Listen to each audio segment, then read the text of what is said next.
Hello everyone, and peace of Christ to all of you. Please invite your friends and let us have some good time together.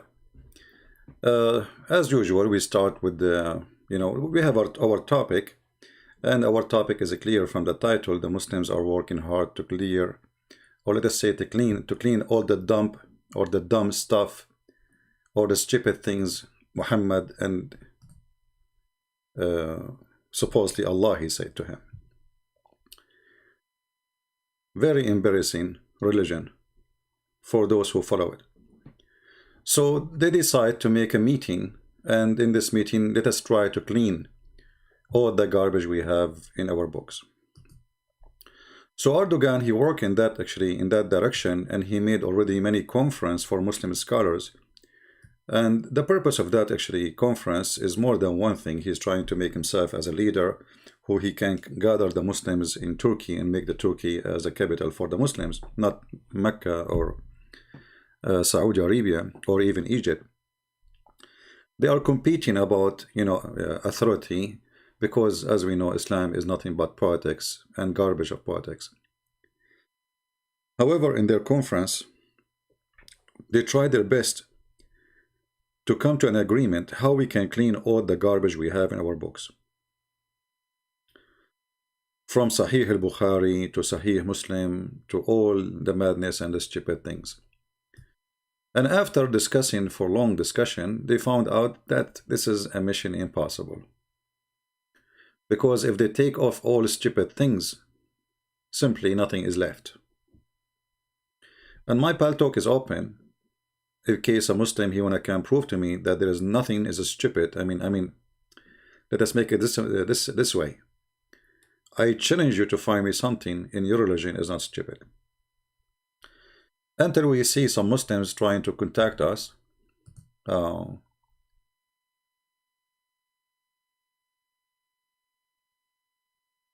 Okay, let's see. Here we have a Muslim. Okay.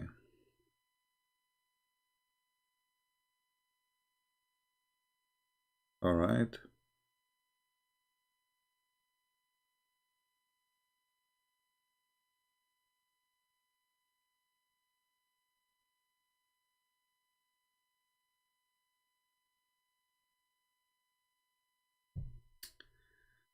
All right.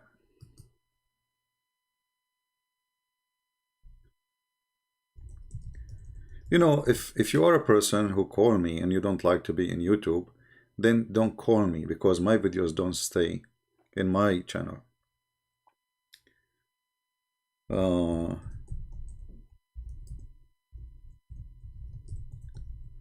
if you don't like to be in YouTube, why you call me then?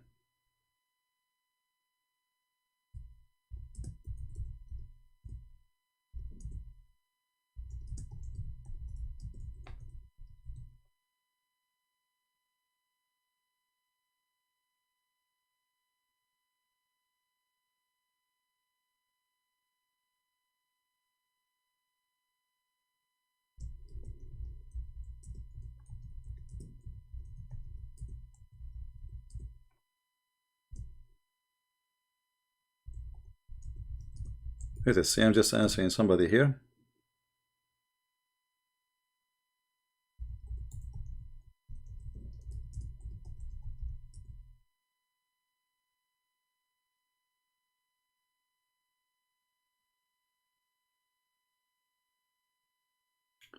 All right. Again, if you don't like to be in YouTube, don't call YouTube. Don't call and say, okay, I want to talk to you in public. Everybody knows that people download my videos, and the second you call me is going to be all over. All right. And if you're afraid to say your opinion and you are a Muslim, well, I don't know what to say. So why you say your opinion? Don't say it. What I can do, obviously Islam is a very bad religion, to the point Muslims they are scared to say their opinion. Literally, they are really scared to say their opinion. Anyway, I hope you guys downloaded my videos, the previous ones, because I'm going to delete most of them. As you see, we have a big number of view, but it doesn't matter for me. I don't care for how many view there is. I will take down all the videos. I'm just doing that right now. And almost our page will be clean again. And this will explain to you why we don't have I don't have many videos in my channel, because I don't keep them. As simple as that. Anyway, we go back to our topic.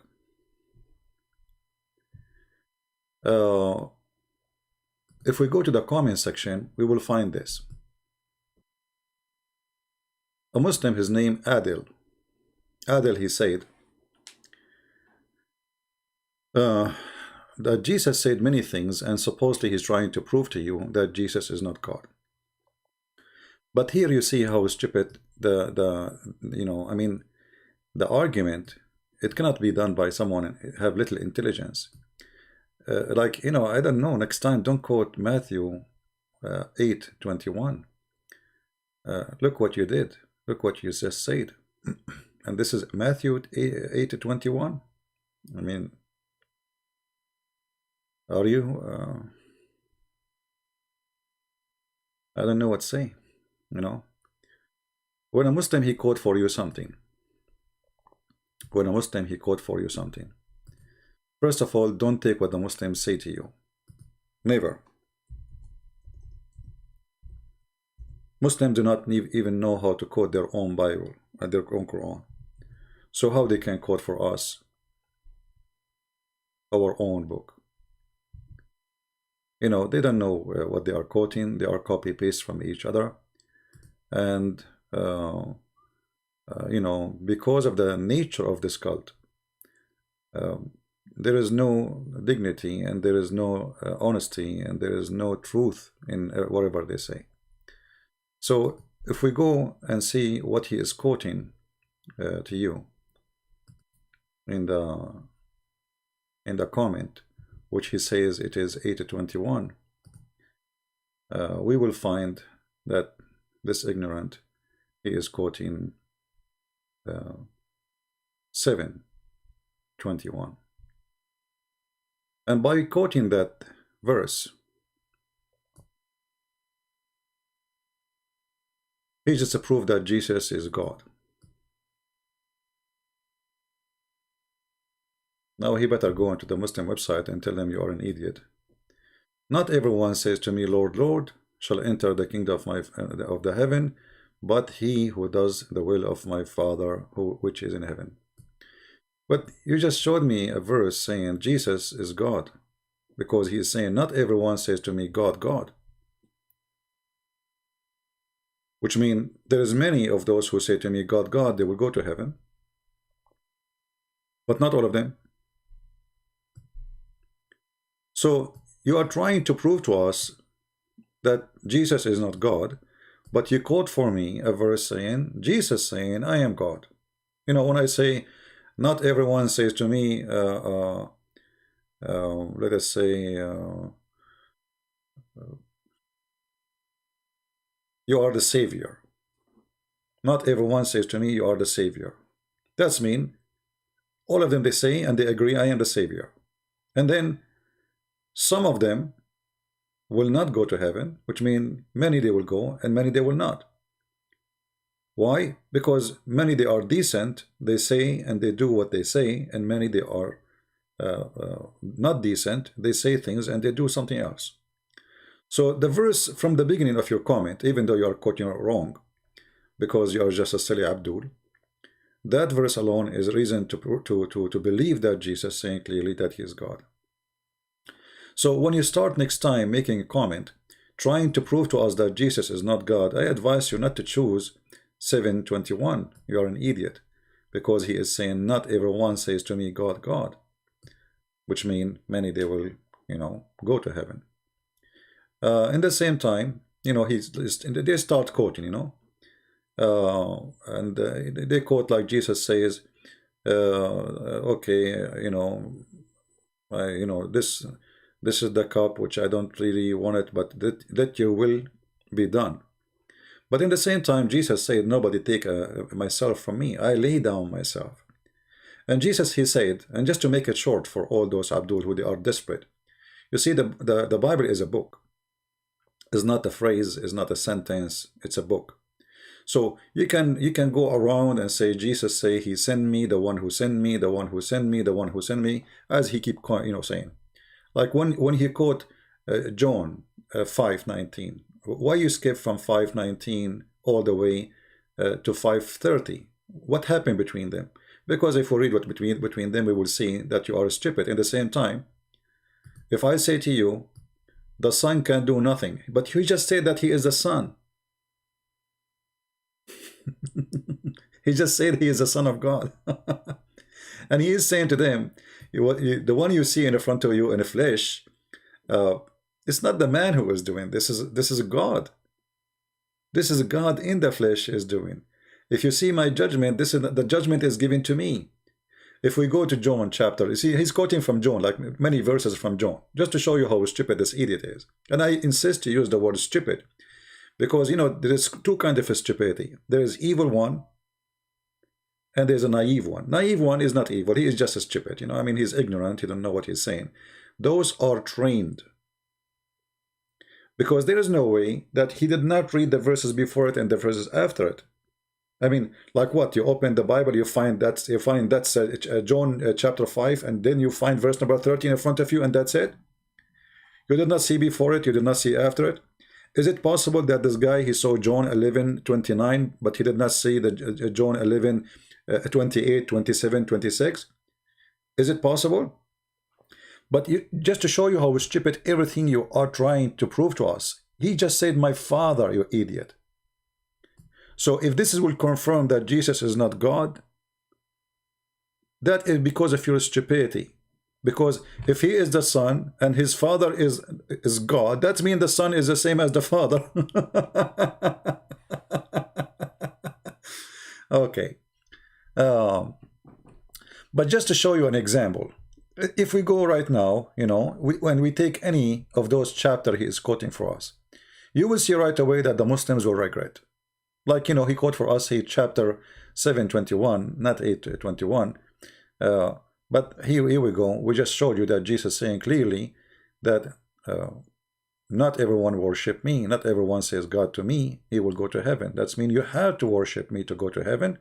But not by only doing worship you go to heaven, but by doing the work which I told you to do, which is the will of my Father, which is me. Isn't it in John chapter 10? It says, my sheep hear my voice, and I know them, and I give them eternal life. I give them eternal life. Are you there, Abdul?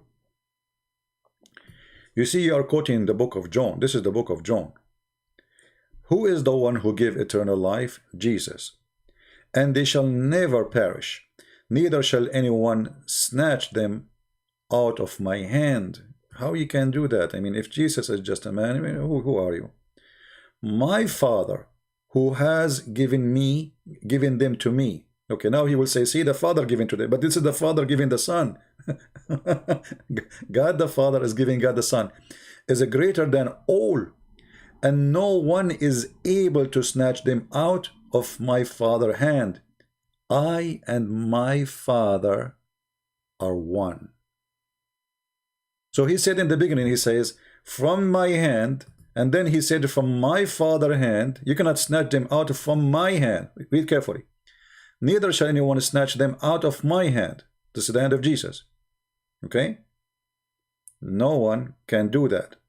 All right. Then he says, my Father who has given them to me, greater than all, and no one is able to snatch them from off my Father's hand. So you cannot take them from the hand of Jesus, you cannot take them from the hand of the Father. But Jesus continues saying, I and my Father are one. I mean, do we even need to explain more? So when you quote for me, John, this is John. This is why you Christians never take the Bible from a Muhammadan. They don't even know how to answer their Quran. As you see, we open, we go live, and they are in trouble. In 2 seconds, they are in trouble. In 2 seconds, they don't know what to do. And then a Muhammadan, he want to prove to you from the Bible that Jesus saying he is not God. Each time Jesus says, my Father, each time Jesus says the Son, each time Jesus saying, me and the Father is one, each time Jesus says, the one who pray to me and say to me, Lord, Lord, he is saying he is God. Each time. All the verses they quoted for us in this comment is proving that Jesus is God. So what's wrong with those people? What's wrong is very simple. They cannot handle the truth. Stupidity is knowledge in Islam. As the Quran says, and those who believe, we say, those who have knowledge, they say we believe. Islam gives definition for knowledge. What is that?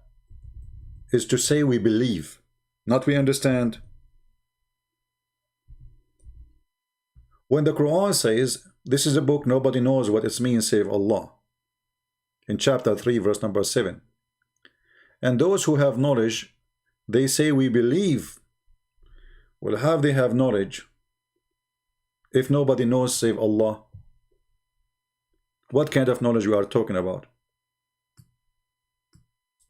And those who they are firmly grounded in knowledge, they say we believe in the book. But you just said nobody knows what they mean save Allah. So what knowledge they are grounded with? See how stupidity works? Do you see how stupid? So if to be a scholar in Islam is to say I believe in something no one knows what it means save Allah. We have Mohammed Orhan. How are you, Mohammed Orhan? Just to show you another example of the stupidity of those who attack Christianity. By the way, I saw Orhan. He was saying that there is a question, Christian Prince, he cannot answer it. Orhan, why you don't call me, my friend? Let us see what you have. Look like you are a strong person. Why you don't read the Talmud? You see, this is how idiot they are. They are like their prophet. For Talmud, first of all, is not a holy book, is not even for the Jews' holy book. You stupid Muslims, you don't know what you are talking about. Stupidity is your flag. Talmud is not a holy book, not even for the Jews. And Talmud is a book written by a bunch of rabbis, and I can make a Talmud now. What Talmud? So they are silly, they are desperate. Do you yourself, why the Talmud is not mentioned in your Quran? Then I will go with you. Just to show you how stupid this argument is. The second you follow like Muhammad, you became like a frog. You don't talk, you say walk, walk, walk, walk, like a frog. Why you don't have the word Talmud in your book? Did Allah forget about it? Did Allah give the Talmud to the Jews? Now wait for the answer. He will never give an answer because he knew that this is a stupid book. He should not talk about it. Did your Allah mention the Talmud?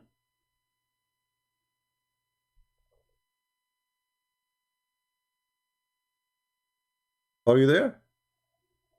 Did Allah forget the Talmud? Now he will go, he will play dead. Like he heard nothing, he saw nothing, He is one of the three monkeys. We see them in Asia. I heard nothing, I saw nothing, I say nothing. What is the Talmud in the Quran? Are you there? What happened to you? Did you take a vacation? Why it's matter? Because you see, is it Quran is the book of God, and all the news is about God is there? Did Allah mention all the prophets? Who is the prophet who wrote the Talmud? Does it matter? Yeah, it does matter, because the same question go to you. If I should consider the Talmud, then you should consider it. Isn't it you Muslims who came after us?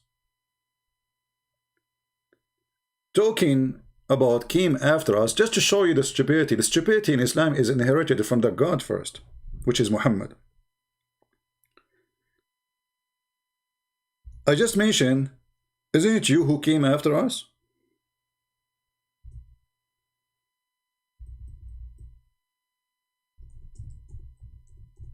Do you remember what the Quran says? Do you remember? Allah, He said to the Christians and the Jews, why you are debating about Abraham? Huh? Why you are debating about him? And yet, you know, you know, you know, you know what? You know that the Torah and the Injil came after him. I mean, have you ever heard of a stupid sentence like this? This Quran cannot be a book written by a human being who have little IQ. This is a phrase should be made by someone who is a Jew. A Jew saying to a Christian maybe, okay, why you debate me about Abraham when you came after us? Correct? But you are the one who came at the end and you say this, you idiot. Read with me carefully. Ye people of the book, why dispute ye about Abraham when the law and the gospel were not revealed till after him? Have you no understanding, you idiot? You see what the Quran is saying? So according to your stupid book, the one who come after, he cannot dispute. Look like Muhammad, he forgot that he is the last one.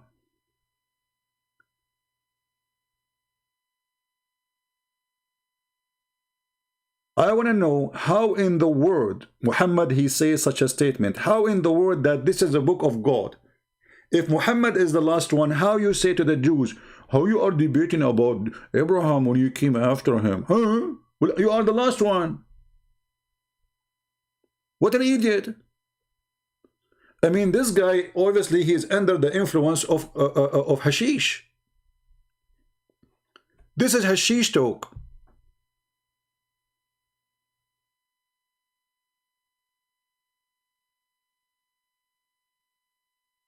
It's like somebody he is at the end of the line and he is asking to get the bread in the first. Like you, let's say you are going to the bakery and there's a long line in front of you, or ice cream or whatever. And then he says, why you are disputing about term when you are the one who came at the end? And who is the one who's talking? Is the one at the end. This is from God.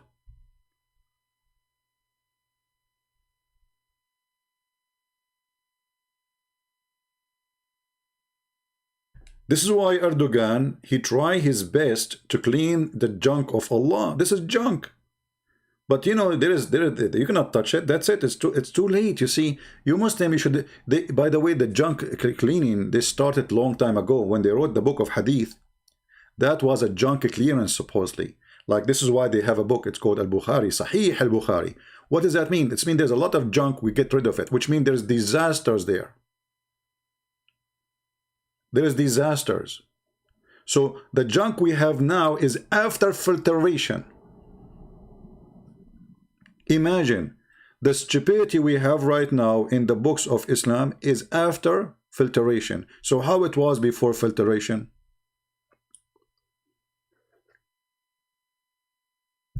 And talking about before and after, you guys remind me of the hadith, if you remember it. Anyone can predict what I will talk about when I talk about before and after?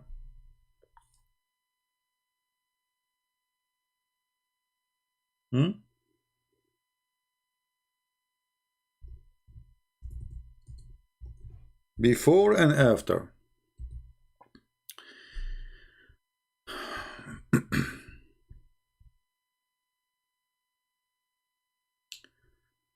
Let us see. If you remember, Muhammad, he had a plastic surgery. And the purpose of the plastic surgery, it was to fix the stupidity of Muhammad. Now, if you are a Muslim, you might say, I'm insulting. I am not. The hadith saying so. Read carefully. That when Muhammad was asleep, or let us say in a stage between asleep and awake, angels, they came to him and they carry him, and then one of them, they did a plastic surgery.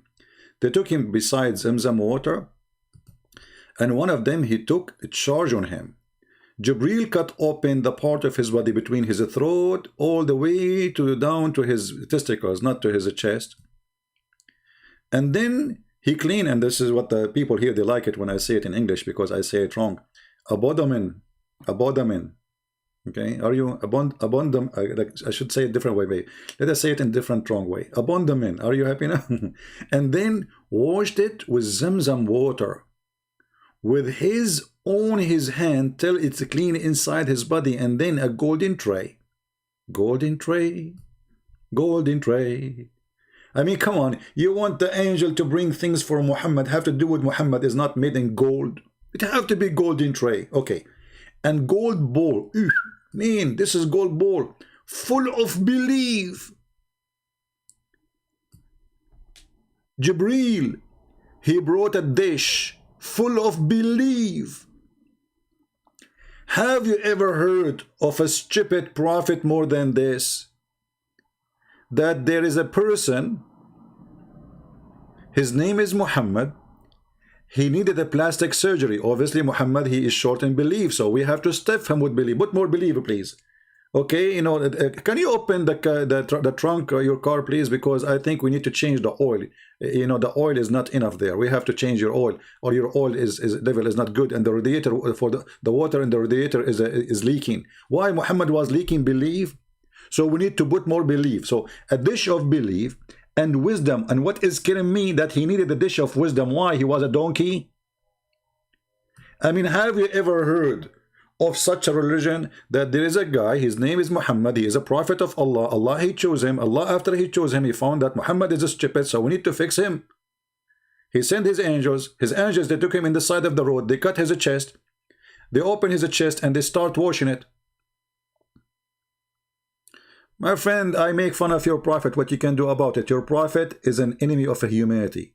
This is the least I can do for him. This guy is a criminal. He killed, he destroyed nations. So don't tell me don't laugh of my prophet. Your prophet is a fraud, is a criminal.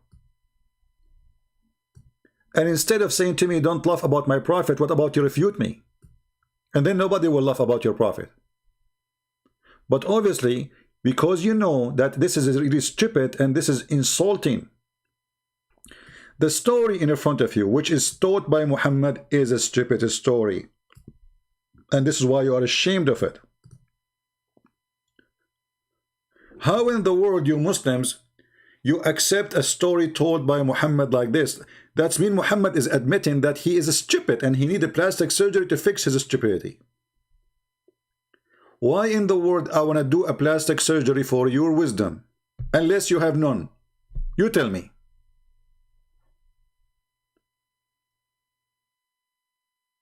Do we have any Muslim there? Until now, that not even a single Muslim. He texted me.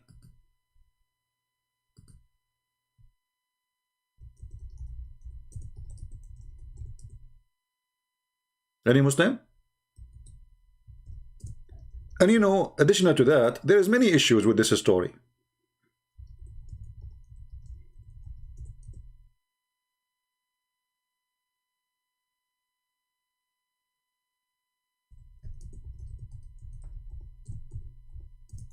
Do you know what is second issue? Anyone knows? How the Muslim, they say that if Allah wants something to be, he said to him be. As you see, Allah could not fix Muhammad's stupidity by saying be. Look like Muhammad was so stupid to the point the power of Allah is not working.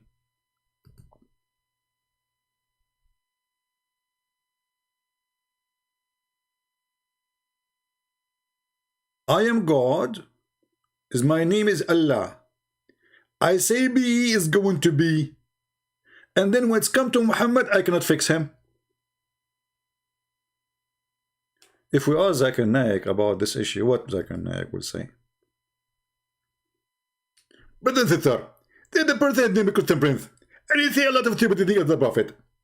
And he say that in the Hadith says that Allah he sent him a death of food and death of wisdom. This what? Death of food and death of wisdom. It's this dish of faith and dish of wisdom. Exactly. And he say, how this is possible? Yeah, how this is possible? First of all, for Allah nothing is impossible. Allah he can do anything. And it's very simple. Let's answer the question. Allah, he knew that the Prophet have a weakness. All of us we have a weakness. As an example, yesterday I lost my tooth. And that is a sign of my weakness in my tooth. So my tooth is collapsed, because I have a weakness. Some other people say I have a different weakness. As an example, some other else, he have a weakness because, like he like chocolate. This is weakness. So the Prophet, he have a weakness too. And his weakness was his belief and his faith. So Allah, he wanted to fix it. And then Allah called Jibreel. Taradan, taradan. Taradan, taradan. Who is this? I'm Jibreel. Huh. Jibreel. Your voice like something funny. What happened to you? Wake up! Yes, Allah, sorry, Allah, I was asleep. Sorry, Allah. Go right now. Open the refrigerator. Get one dish of faith and one dish of wisdom. And don't forget to use a golden dish because Muhammad already is rusty. And go down to the earth and install them in the chest of the Prophet. Maybe that will fix this stupidity. Yes, Allah, yes, I'm going to go right now. Immediately. And then Zakir Naik, he continues saying what happened. So, brother and sister, so Allah, he decided to send Jibreel. Because Jibreel, he have a license to be a doctor. And he had been the doctor in his time. Actually, Jibreel, he used to make a lot of surgery. What? Jibreel, he used to make a lot of surgery. Jibreel used to make a lot of surgery. Can you name for me one person, Jibreel, he did the surgery for him? Yes, I can name for you. You stupid idiot. You just said to me that he did surgery for the Prophet Muhammad. So I can name one person. So there's only one person. It's one-time deal. Like he was practicing in Muhammad. Are you saying? This is religion. And imagine that Muhammad, he told this story after they installed a dish of wisdom in his chest.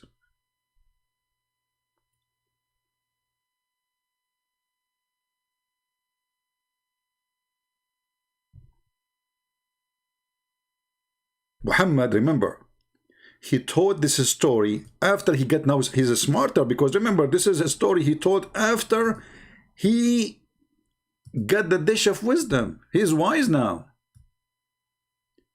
So if the wise Muhammad is the one who told the story, the stupid Muhammad will tell us what?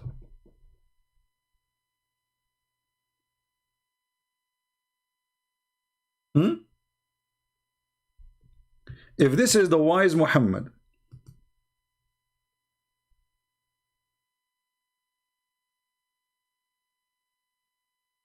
the stupid Muhammad was what? This is after installing wisdom.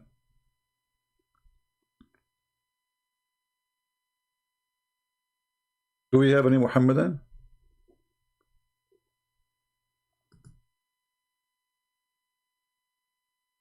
No, somebody's saying he's a Muslim, but maybe he's a kid. Let us see.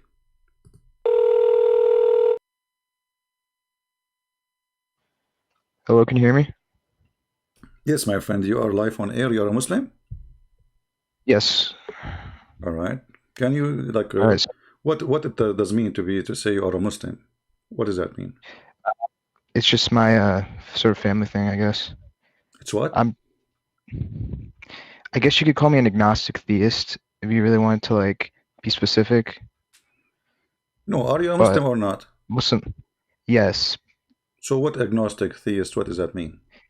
because like I believe in certain Muslim things, but at the same time, it's kind of like I'm a bit confused, if you know what I mean. So there's things Muhammad, he said you don't like? I suppose, yeah, but I was trying to ask a question about the Bible, if that's okay. Yeah, but this, for me, you see, my topic is Islam. I don't mind to talk to you about the Bible, but after I finish with Islam. So Oh, okay, I apologize. I can hang up if you want. no problem, no problem. So what, like you said, there's things you don't like and things you like. What you like in Islam? To be honest, the things I like, I hear some people like it's kind of like I hear people disprove it a little bit. So I'm less sturdy on the things I did like before, Hmm. if you know what I mean. So what do you like? Still, So like I'm not getting at the point. What do you like in Islam? well, what I basically heard is that Islam is more consistent with the Old Testament, right? Because I thought that the Trinity was not found in the Old Who? Testament, like the Torah, right? Mm, But I hear that, in the book of Genesis, you have the Word, you have the Spirit floating over the waters and whatnot. What it exactly. seems like is yeah, the Trinity is in the Old Testament. So I mean, Yes, the Trinity. I The yeah, Trinity is not a word you will find. The Trinity is a summary of a belief, right? So if we look for the right, word Trinity, we will not find it in the whole Bible. But if we look, right, exactly. who is when we And see the Father, we see the Spirit, we see God is, God came to Adam as, came to Abraham as a man. So I mean, the Old Testament right, is full of approve. Yeah. right. And the other thing was, I sort of thought that Islam was working compatible with Judaism than Christianity was, because I heard some like rabbis, right? They're talking about the consistency with Islam and how it's more compatible with their beliefs and whatnot.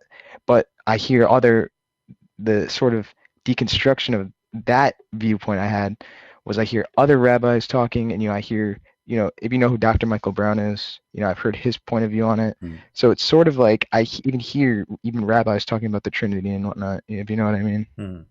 See, my friend, first of all, Islam have nothing to do with Christianity or Judaism, except Islam trying to copy other belief to be a continuous Right. of a collection of religion. Islam is not a religion. Islam is a collection. It's like like if you go in the Quran, you will find that Muhammad, he promised the Christians and the Jews and the Sabian to go to heaven. Now we can let the Christian and Right. the Surat Jews, al-Baqarah, right? yeah, we can say, okay, the Christian, the Jews, because supposedly they believe in the same God, blah, blah, blah, according to Islam. But how in the world the Sabian, they will go to heaven when they are people who worship stars? You know? How, Right, and like Christians, they believe that Jesus is fully man, fully God. not That's only that, not only that, completely incompatible with. if you read the books of the Sabian, right away you will see that the Sabian believe that Adonai, the God of the Jews, he is the devil. Oh wait, the Sabians believe what? The Sabian, they believe, one of the names, or they say words the Jews they use for God, like Uh, Elohim, Adonai, Hashem, etc. So in their book they mention that Adonai is the devil.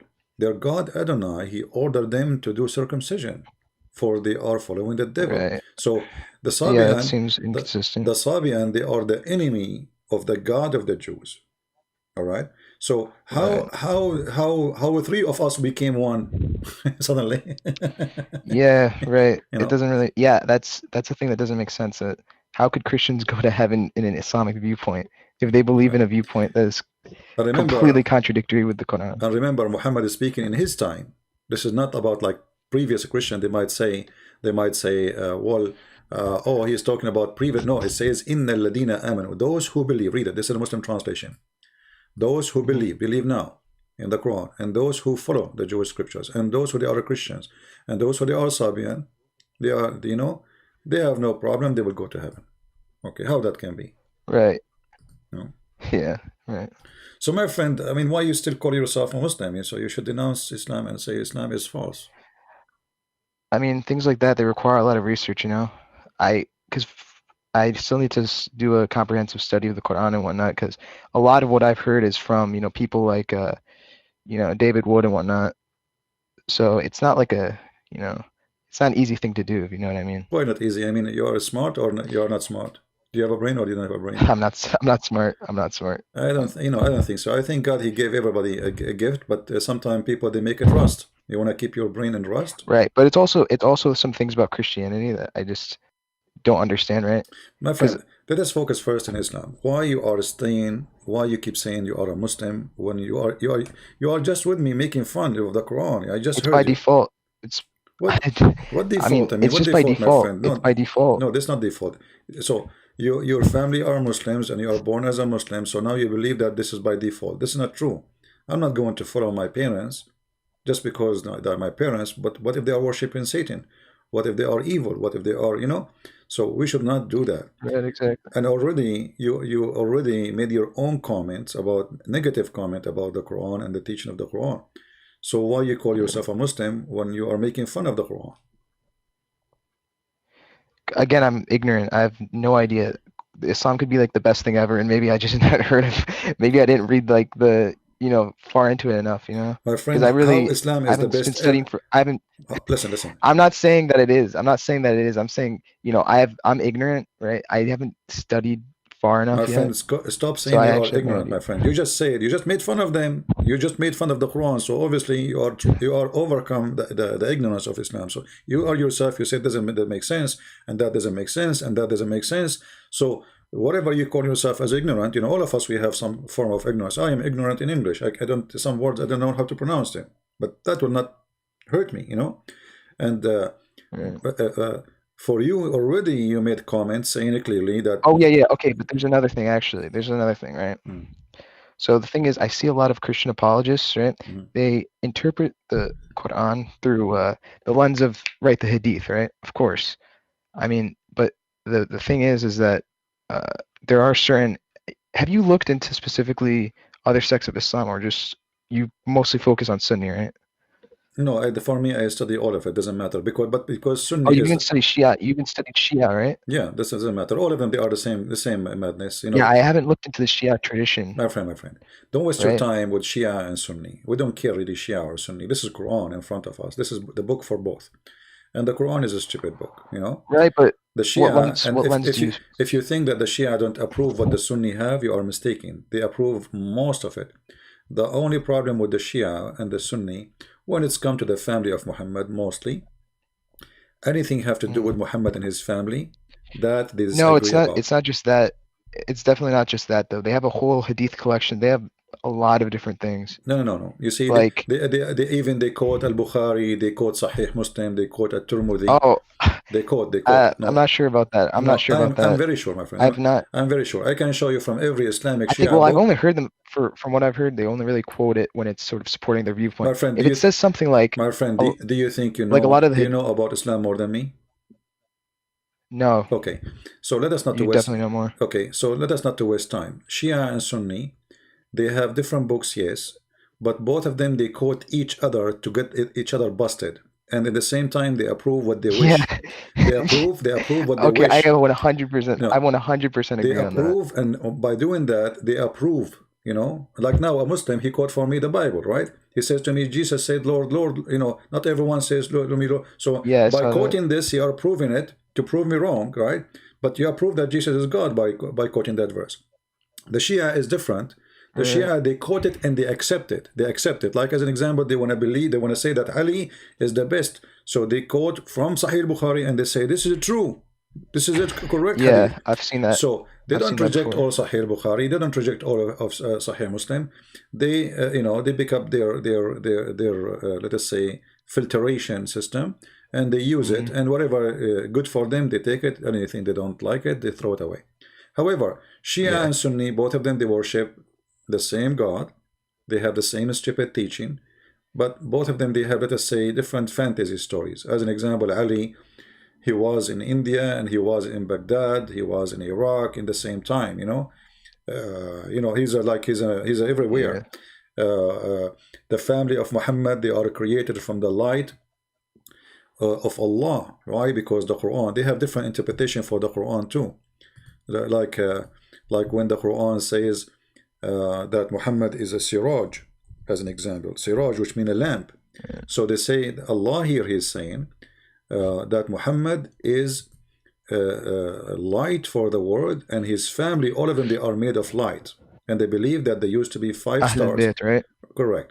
So there used to be stars in the forehead of Allah, and from their light, from the light, their light, Muhammad is just a visible image of the light of Allah.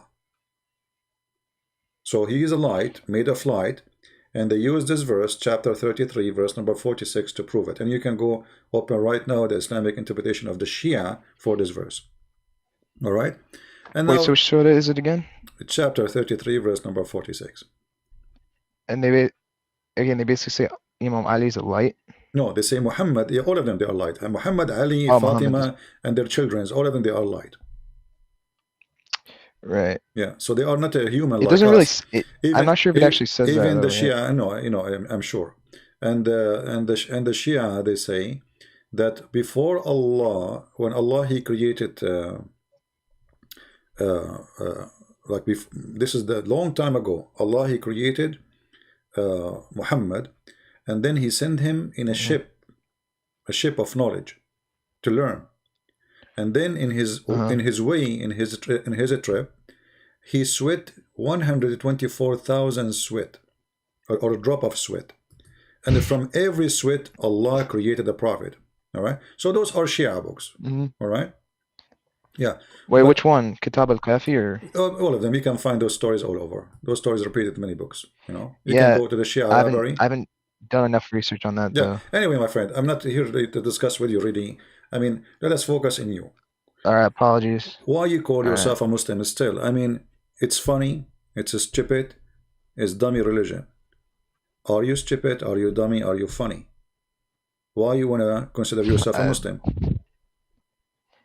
I'm like, again, it's something like, if you're trying to, if you want to denounce your beliefs, that's something that you have to give enough thought to. It's not something you can just do on a whim. So you are calling me, my friend. I'm not trying to insult you, but you are calling me, and you made fun of the Quran. And until now, you did not make decision. So you are making fun of the Quran based on what? If you don't not make decision, I didn't. Well, you can have. I mean, you don't have to necessarily agree with everything. No, you have. No, you have. No, you have. Most Christians, you know. No. You see, a Christian who don't agree with the Bible, he is no Christian. A Muslim who don't agree with the Quran, he is no Muslim. That, you know, that's not to play games. So you have to agree, either, because you cannot be selective. So if you show me something in the Bible, I cannot say, oh, you know what, I don't believe in this. This is not right. Either you believe, and this is a Christianity, or you don't believe. Same in Islam. Right. And especially here in the Quran, the one is talking is Allah. It's not like you know, the Muslim trying to sometime to quote for us a phrase from the Bible says that's Satan. He said, but this is Satan saying. This is not God. You know, I can show because, it. But in the Quran, even when Satan is talking, Allah is the one is talking, because the one who report the Quran is Allah. You know what I mean? So for you, you are convinced that this book is full of trash. So why you still? I never said that. I never said that. All I said was, no, you made fun of. All I said was that the view that I guess I critiqued it in a way, but all I said was that the view that Christians could be saved, and then on the one hand, and then on the other hand, it contradicts itself. Yeah, that doesn't make sense to me. But I'm not saying that the whole Quran is. I'm not saying it's full of trash. Again, haven't done a comprehensive study. I've read it, but so I guess not close enough. It have some trash, not full. Some trash. No, I mean, again, maybe I don't understand it, but I haven't.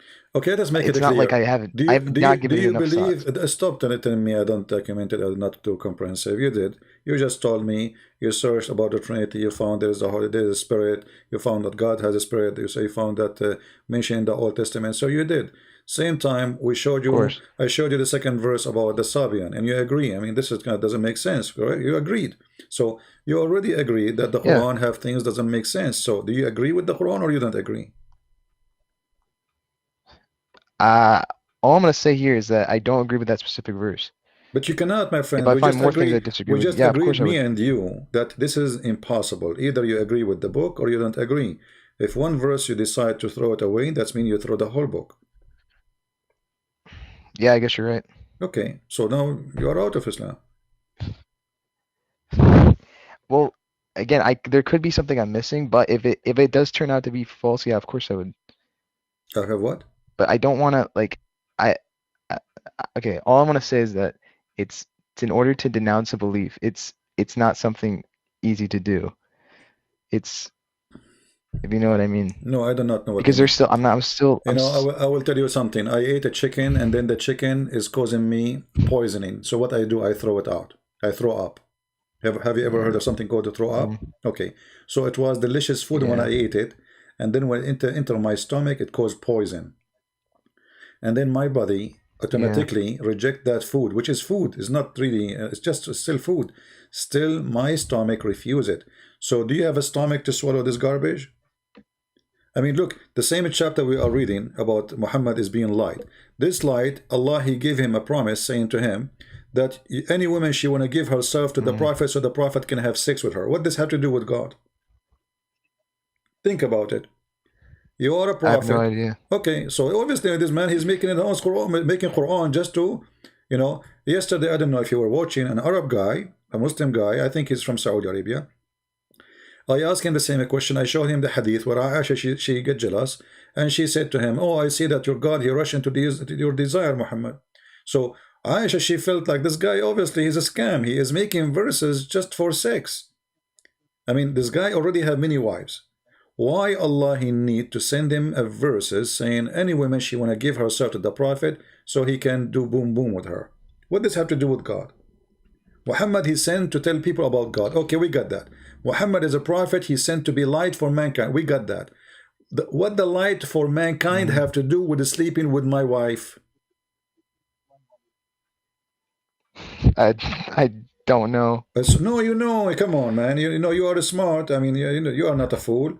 What does have to do with so you are a prophet of God coming to my door? Okay, Hey, but I have to know if it hey, really says that. yeah, Because hey, Khalid. yeah, because I do. Khalid, Mr. Khalid, I am a prophet of Allah and I like your wife, man. Allah gave me this verse says, any woman I like, she offer herself for me. Okay, because here's the thing, right? Hmm? The scholars that I know, Yeah. they have a sort of certain verses like that, right? So I hear people like you, people like David Wood, right? See verses like that, and they'll interpret that in that No, sort of I am not. context. You I know, can he show you. basically No. You see, Christian prince don't do that. I show you the interpretation from their books. Do you want me to show it to you? I can give it to you in Arabic. You can go into Google Translation. Which books? Which books though? The Islamic the Sunni translate the explanation, not mine. Yeah, see, that's the thing, right? Okay. The scholars that I talk to, they say, "Oh, you can't trust the Sunni translation." I can show you the Shia. That's what's so confusing about it. Are you a Shia? Yes. All right. Why you don't say that from the beginning? Shia background. Shia background. Why you don't say because that from the beginning? There's a difference between there's a difference between what I personally believe and what my background is, and sometimes they overlap, sometimes they don't. If you know what I mean. All right. So yeah, go ahead, show me if you could show me the Shia view. Oh, let's see. If you say to me from the beginning that you are Shia, you will save me from a lot. I could have saved 20 minutes. Yeah, I mean, it's all right. No problem, No, I'm just. Yeah, it's okay, no problem.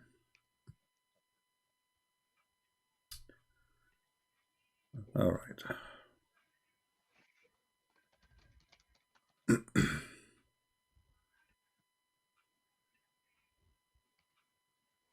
Let us go to the Shia interpretation.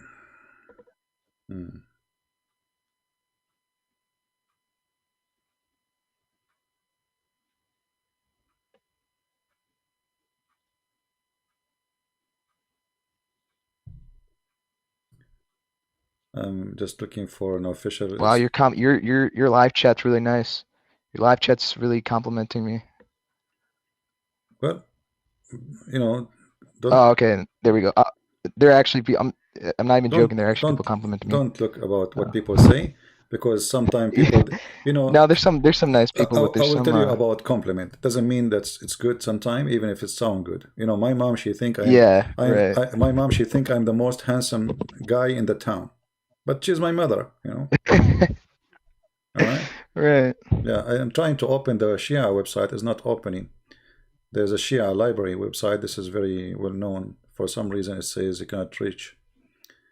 Is blocked. Oh, okay. But let me see. Hold on.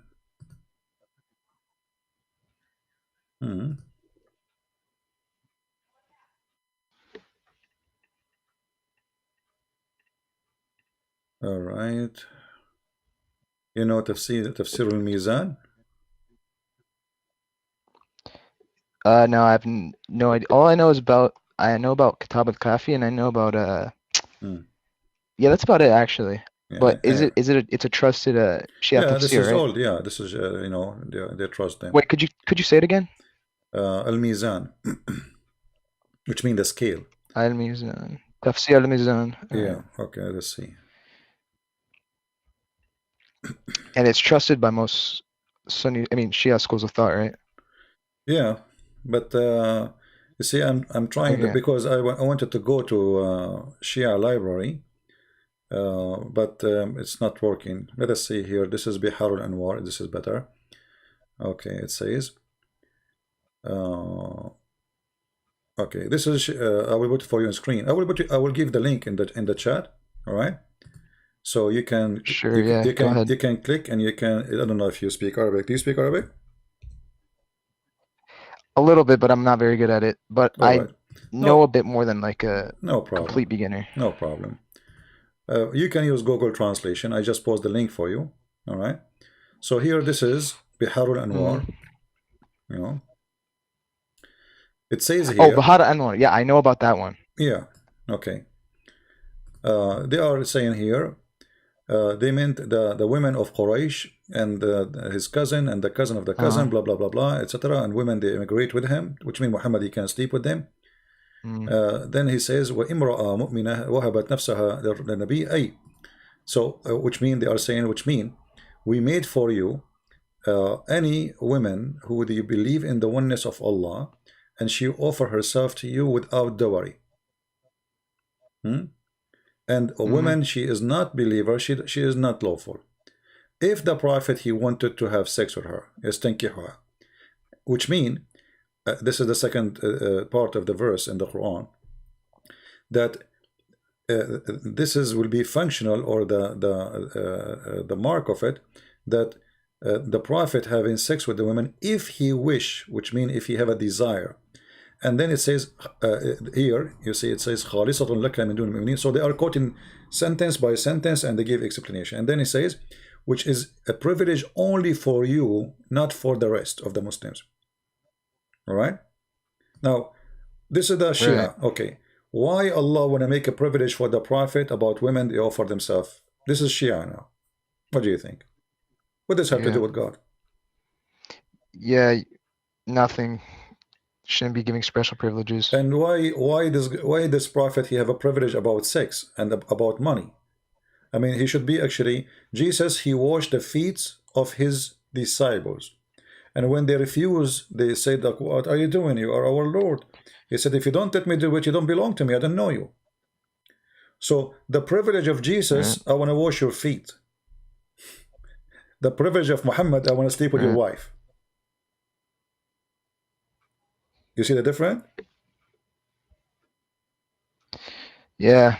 All right. So what does have to do? The first question you need to ask yourself, what does have to do with God? And why does God, he is worried about women? He's saying to them, okay, I will open for you today. We have a discount. Okay, we have a Black Friday. Hey, Black Friday. Any woman she want to give herself to the Prophet so the Prophet can do boom boom to her? What does have to do with God? Yeah. Right. So this is the Shia, and you are a Shia, so it's the same. The Sunni or Shia, it's the same. And then the verse after, look at the verse after. It says, وَتُرْجِي مَنْ تَشَاءُ. And if there is some you don't like to sleep with, you can delay them or you can refuse them. This man, he made a verse saying, any woman wait, I'm confused right now. So this is Bahar al-Anwar, the hadith, right? Yeah, this is Bihar al-Anwar. Actually, they are even showing you in Bihar al-Anwar, they are showing you other reference too. But this is, I just gave you the link. Did you open the link? Yes, I did. I'm on the link right now. Yeah. This is aqida.com, which is very much Shia website. Yeah. I think it's very famous for you. And you will see here, you see the page number? You see there's the page number. You will see page number 181. 4. Yeah, you can use Google Translation. If you have somebody who speaks Arabic, he can translate to you. Maybe he can translate better than mine. Not because my Arabic is not good, but maybe because his English and Arabic is better than mine. You know. But obviously here, Muhammad, he made another verse because there's women, they are coming and he don't like them. So he said, oh Allah, he said to me, if there is some women you don't like them, you can, or you like to not sleep with them right now, you can delay them. I mean, what is that? Is that about a bazaar? You know, come later, you know? And though may differ or turn any of them as he please. This became a please, you know, this is God, is, you know, did Musa, he make a special rule for him about sex? Or No. he gave a law for all the Jews and he was the first one to follow it. Muhammad, he have a privilege. Yep. If you go to the books of the Sunni, they say that he have 16 privilege. 9 of them is about sex. 9 or 10. Sex and money, sorry. What kind of privilege is that? Why he need a privilege? So when somebody, he says to me, I'm a prophet, and then I have to examine. So what would you say to someone who says that, like, what would you say to someone who says he needs more wives because he needs to take care of more people? That's essentially, I'm not claiming that. That's the claim I've heard. My friend, okay, from scholars. So let us make it this way. There's people who make donation to me, all right? Let us say there's a woman, she said to me, I want to take care of you by sleeping with you. I mean, this is stupid, isn't it? What is different? There's no different. So Yeah. you cannot make, Okay, you cannot take care of a woman unless you sleep with her, you know? What is that? I mean, what is, oh, yeah, I see. Yeah. So because it's not just marriage we're talking about. You know, offering yourself. So you are making conditions. I will not support you unless you take off your pant. I mean, what is this? You know, how this can be from God? You know. Oh. So we cannot find any excuse for those things because simply they are stupid and nobody can defend them. You know. Yeah. Right. And you know, the Shia, they have, I mean, like I don't know if you watch me all the time. How long, for how long you watch my videos? I've found your channel like last week. Oh, okay. You know, like, you know, the Shia, like we make fun of the hadith of the Sunni, which is very stupid, right? But if you read the hadith of the Shia, you will die, you will die laughing. You know? Yeah, okay. If you could refer me to more of those, I would appreciate it because the thing is that when I hear Sunni hadiths, I've been told my whole life, oh, the Sunni hadiths, they're completely wrong. The Shia hadiths are way better. I've never, but that's the thing. I haven't seen much from them. As an example, you said you know the book of Al-Kafi, right? Yes. Okay. In the book of Al-Kafi, I think in chapter number 5, it says that when you have sex, don't talk when you have intercourse, because if you do so, your child will be mute, will not talk. You know, how in the world this can be? I mean, you know, what is this? So we make fun of the Sunni books, yes, but Shia books is not better. You know, Shia books is. So what would you say to the response? So I brought that same objection once to Imam, right? And he told me, oh well, they're not all 100%. If there's a hadith that contradicts logic or contradicts the Quran or contradicts science, you can't take it. That's what he told me. No. You see, and that even then that didn't make sense to me. The question is, how come now it doesn't make logic? Why it was making logic all the time? So it was holy, but because they don't want to lose you, leaving the cult, and they cannot defend it, so they come with this excuse. But this was their logic for the last 14 centuries. Well, you know? Yeah, they would say. I found the reference. It's not authentic. No, it's authentic. This is the book of Al-Kafi. This is the same as Al-Bukhari for the Shia. You know, this is the same as Al-Bukhari. It says here. This is the reference. As I remember, chapter. Is there a chain reference here? Yeah, sure. Yeah, it says like Ali bin Muhammad bin Bindar and Ahmad and etc. and Ibn Qasim and. That's helpful. That's helpful. Yeah, and Abdullah alayhi salam. He says, don't talk when you have sex, because you will inherit, or your children will inherit, to be dumb or mute. I mean, if you read, the more you read, it's stupid things. I know, like, you know, if you read it, you will die laughing. I advise you actually to read the book of Al-Kafi, so you can see how stupid it is. I mean, so the Shia or the Sunni, it doesn't matter really. I mean, both of them. Both of them, they have a lot of stupid things, and it's hard even to comprehend the stupidity. Let me remember other stupid things. You know, it says, do you know about... I'm surprised you've actually studied it, because there's not a lot of Christian apologists who actually know about this stuff. Well, most of those, you call them, you know, like you mentioned to me, David Wood, etc. Those people, they knew what is translated in English and they read, you know.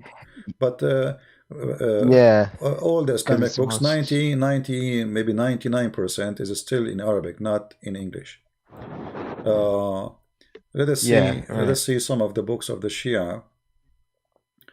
What do you say about uh, who is the Imam according to the Shia? How we know that somebody is an Imam, which is a sign He's from from Allah? the, well, you mean infallible imam or like regular? No, the Imam who would Because lead. Shia can have Yeah, a regular imam. no, there is an Imam for to lead the nation, the one who lead the nation. Oh, you mean the infallible? Okay, yeah, that Yeah, would be like from like the Al Mahdi as an uh example. Al Mahdi, lineage of Muhammad, right? like Al Mahdi, you know. Yeah, like Yeah, yeah, lineage from Muhammad, yeah. and he basically So they make the lineage from Muhammad, and according how? to them, they make no Okay, how we mistakes. know? How we know? You know, and actually, no, it's even go for both. Actually, if you go and read the interpretation, it says, whoever is an imam, a real imam, not a fake imam. It says here, uh, Mm. بول الأئمة وغائطهم سبب دخول الجنة, which mean the reason to go to heaven, the reason to go to heaven if you are a Shia is to drink the piss and the pee of the imam. And then he says, and it is not for in the piss of the imam and their poo, anything is bad or dirty, nothing, nobody smell, but it Mm. is as a perfume, you know. And then read carefully, and Uh, I will give you the page number. بل من شرب بولهم وغائطهم ودمهم يحرم الله عليه النار. And the one who drink their piss and their poo and their blood, even their blood, Allah, he forbid him from entering fire, and he must enter heaven. And then he says, he mentioned to you here the book, the other reference, it says أنوار الولاية لآيات الله الأخوند, etc. And page number 440. All right. Did you put it in the chat? Yeah, you let me find you an official website for this, so I can post in the chat. Give me a second. Okay, okay. Yeah. So you know the Shia or the Sunni. I mean, we have the same madness. The Shia, they are more into worshiping the family of Muhammad. The Sunni, they worship Muhammad, and then they follow the enemy of the family of Muhammad. Here we go. This is the book. Actually, Yeah, that's the. this is the same Aqidah. So this is a Shia website. It's okay. Let me post it for you.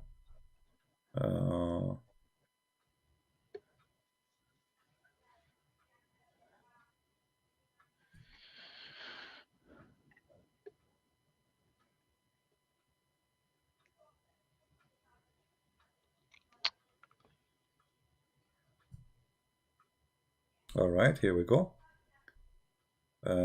Let me pause for you.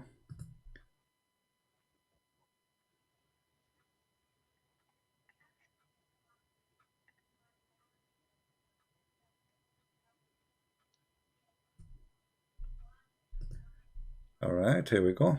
This is the link. Because I don't wanna give you a link which is not really an official link, you know, because you might say, oh, this is this website is not Yeah, official, you know. appreciate it. So yeah, I just posted for you. I don't know if you can see it. Is the link showing?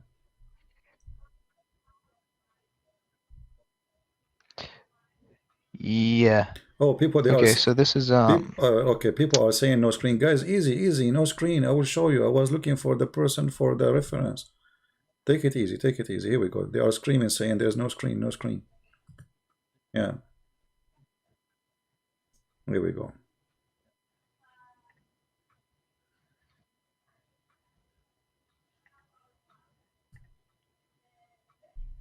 Uh,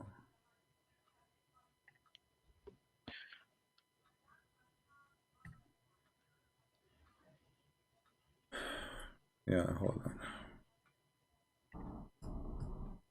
You know, there's many. I mean, I show you this website, and you can check the reference. I advise you always, if somebody said to you something, don't take it for granted.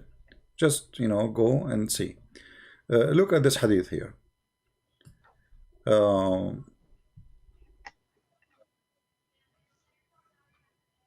Let us see.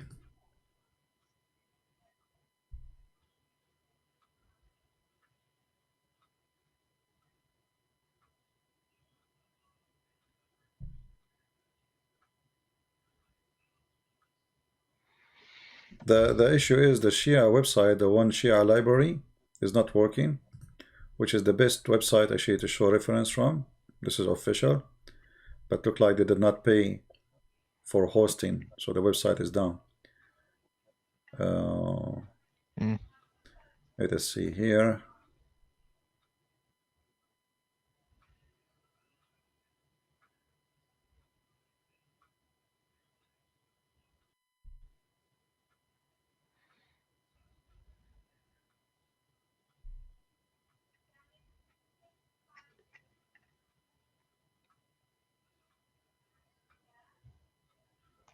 All right, this is a Shia website too.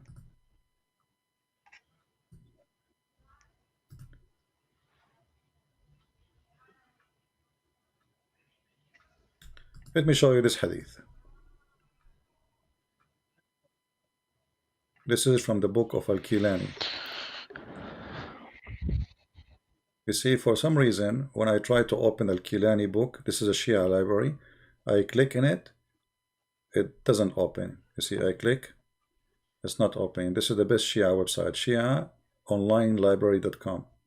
You see here, this is Al-Kafi, page number 388, very number 1. It says here, the Imam, he have 10 signs. First, he will be, you see, it's not working.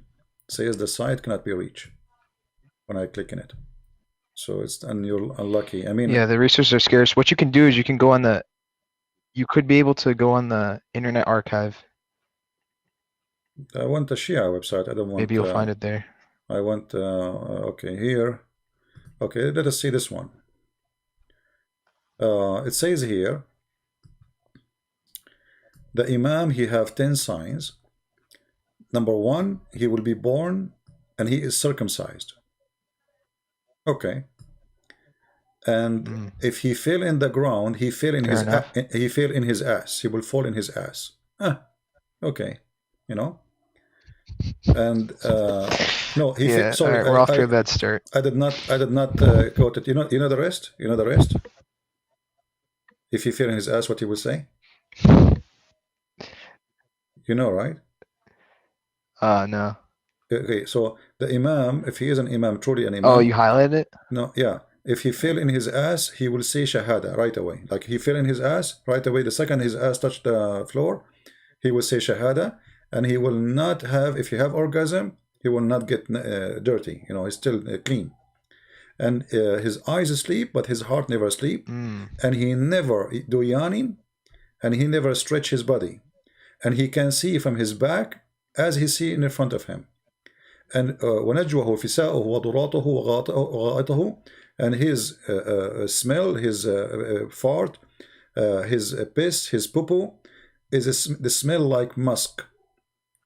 And here it says to you, the book is Al-Kafi, page number 319, volume number 1, Kitab al-Hujjah, the book of Hujjah, the chapter of the birth of the Imams.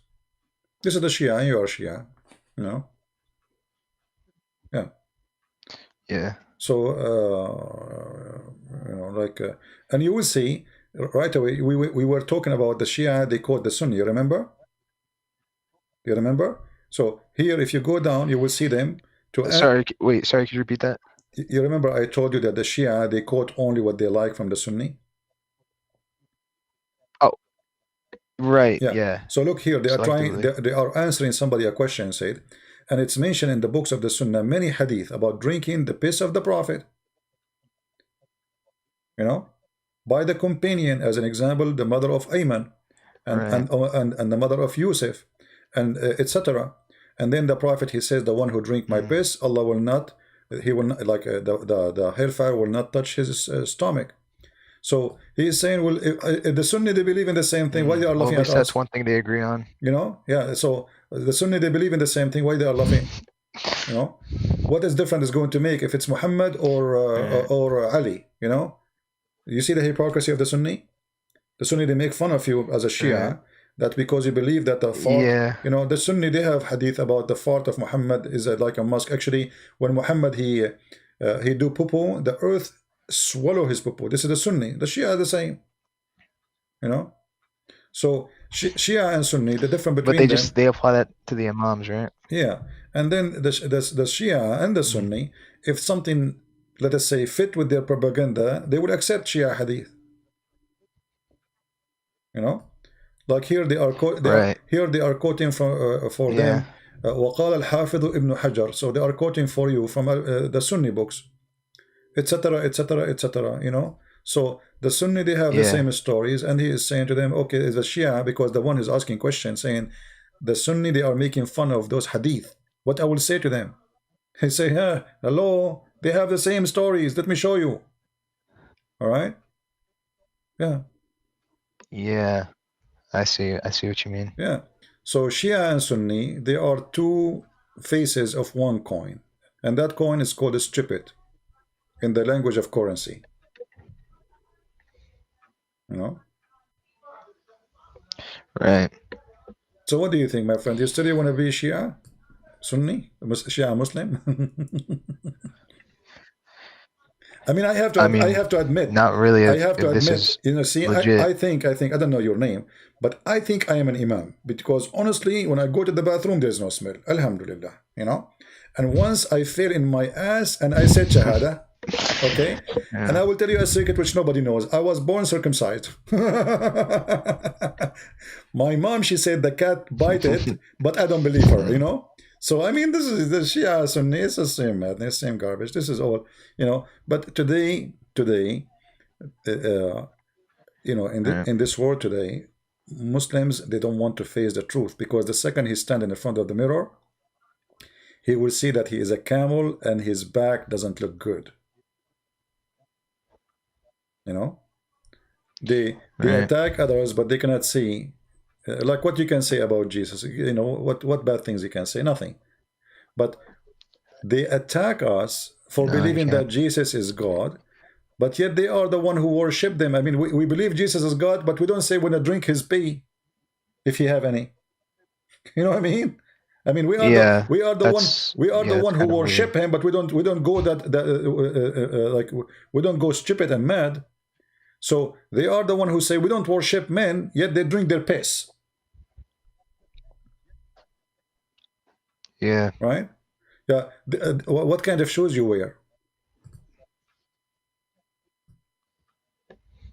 Oh, You are you asking me? you wear, yeah, you wear black shoes. Yeah, Okay. sure. Okay. Yeah. Do you know the Shia, what the Shia believe about black shoes? I'm gonna guess it's like a bad omen, right?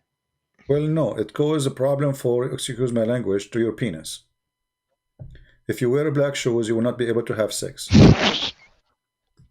Yeah, it's true. It's true. You know, like I know a person. Oh my He was God. working black shoes, and he went to get married. And he called me. He said, "Hey, CP, Do you have a I could not do it." I said, "Hey, you stupid! You are wearing black shoes for the last week. Hello. So what you expect? You know." So read with me here. This is so you. basically it's like black shoes cause erectile dysfunction or something. Yeah. This is. Let us see Uh, here. Let us see if we can find it here.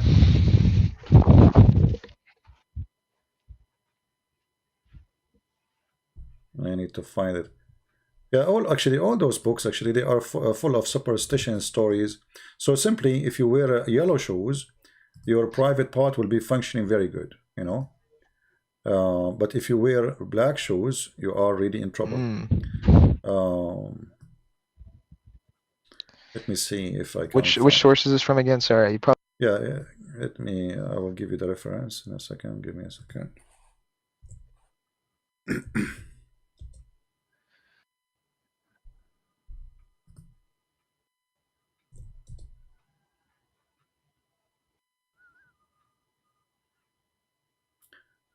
الكافي 45877. Let us see. Where is the hadith? 5877. Alright, let us see. Oh, someone in your chat found it, I think. No problem. I mean, maybe somebody can. But it's not like official.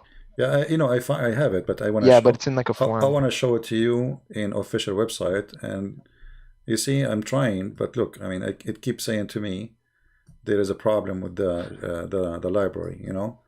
So this is the website usually I use for the Shia. It's a huge library, but now we will find it in different way, different place. Okay, here we go.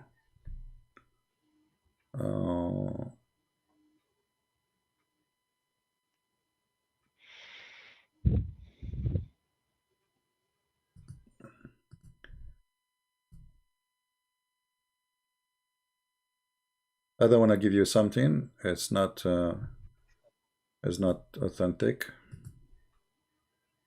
Official. Official, let's say. Sorry.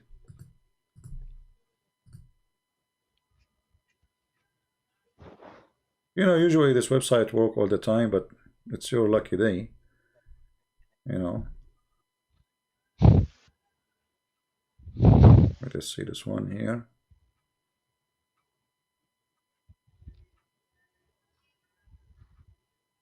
Okay, here we go. This is better.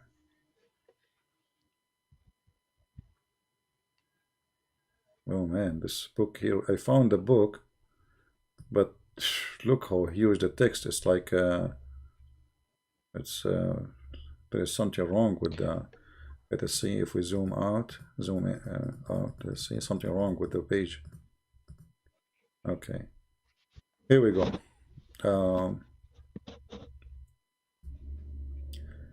Let us see if we can find. Yeah, I cannot even search inside because this is like a PDF file inside the website. You know. But Yeah. let's see. Okay, here we go. This is the book of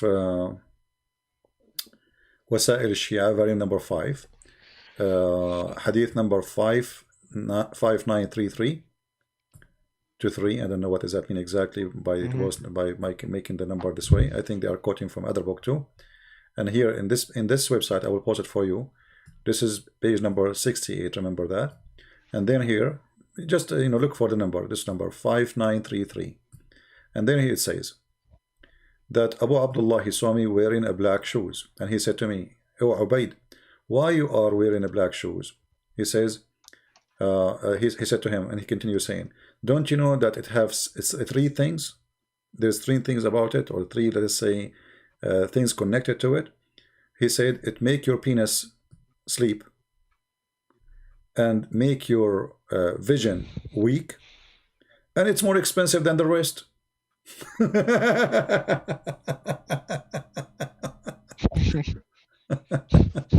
And then he says, and the man, when he wear it, he don't control his wife, and his son will be bad.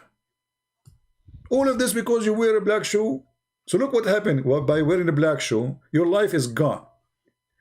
Your penis is not working. Even if you play the anthem, will not stand up. Your vision is very bad. You cannot see. Like you might think your wife is beautiful even though she don't look beautiful, which is a good thing in this case. And it's more expensive. And the top of that, the man who wear it, he don't control his family, and his sons or his children will be evil. All of this for wearing a black shoe. So wait, who's supposedly saying this? This is all is coming like from Ali. which imam is supposedly saying this? Ali coming, etc. Those are the descendants of Ali, all the way coming from. Those are imma ma'sumin, So oh, okay. Yeah. So. Yeah. Yeah. So, so you cannot complain about it. Yeah. So what you can say, that's it. And then there is more things about. Yeah, that's kind of ridiculous. More funny stories about the shoes. I mean, there is tons of stories. Let us see. You see in here, in this book, it says uh, the rules of wearing clothing not in the time of prayer.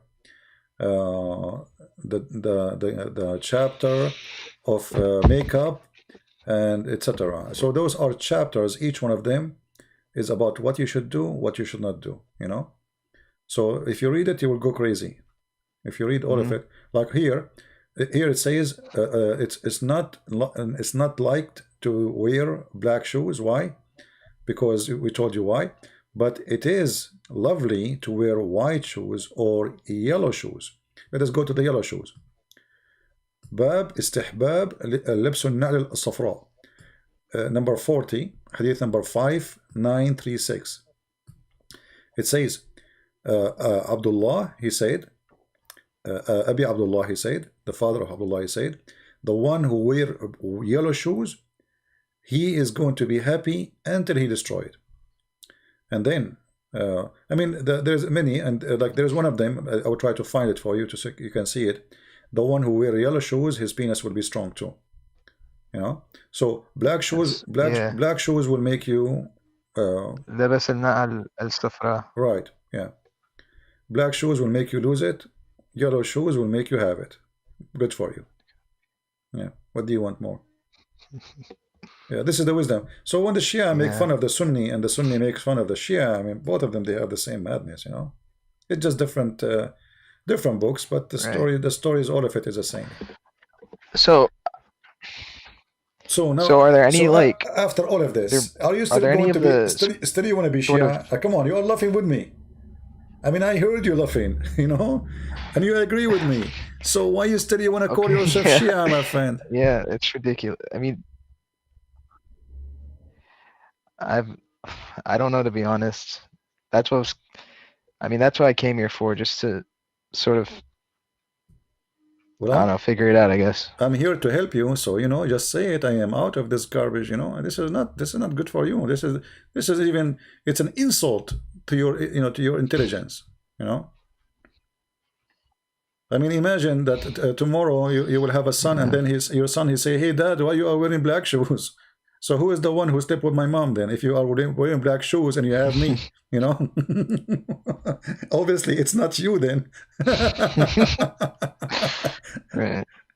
Yeah, like a kid, he will go to Shia Imam, he said to his dad, if you are my father and always you wear black shoe, so how you were able to make my mother have me with the black shoe? Either the hadith is stupid, or you are not my father. Right. Yeah.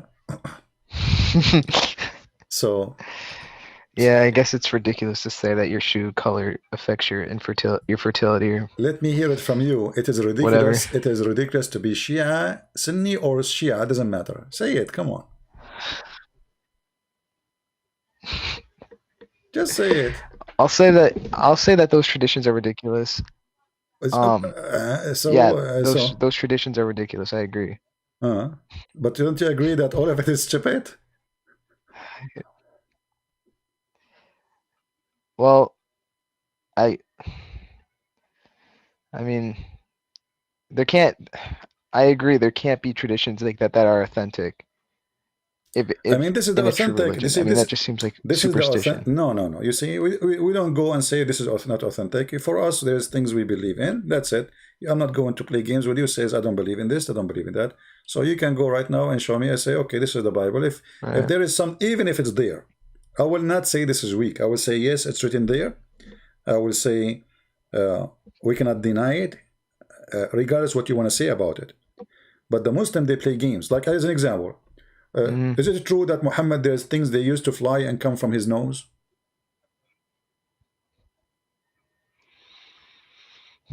There are things that, like, what do you mean? There's birds. There's some kind of birds. They come from the nose of the Prophet, and they are bigger than what they call it, lactose. Smaller than lactose and bigger than a fly.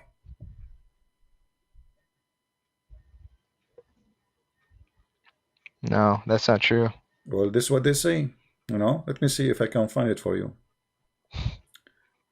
I'm just remembering things, but the problem, this website is not working. Let us see. Birds.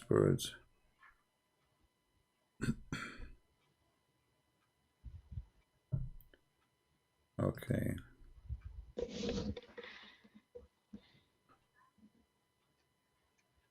Let us try here.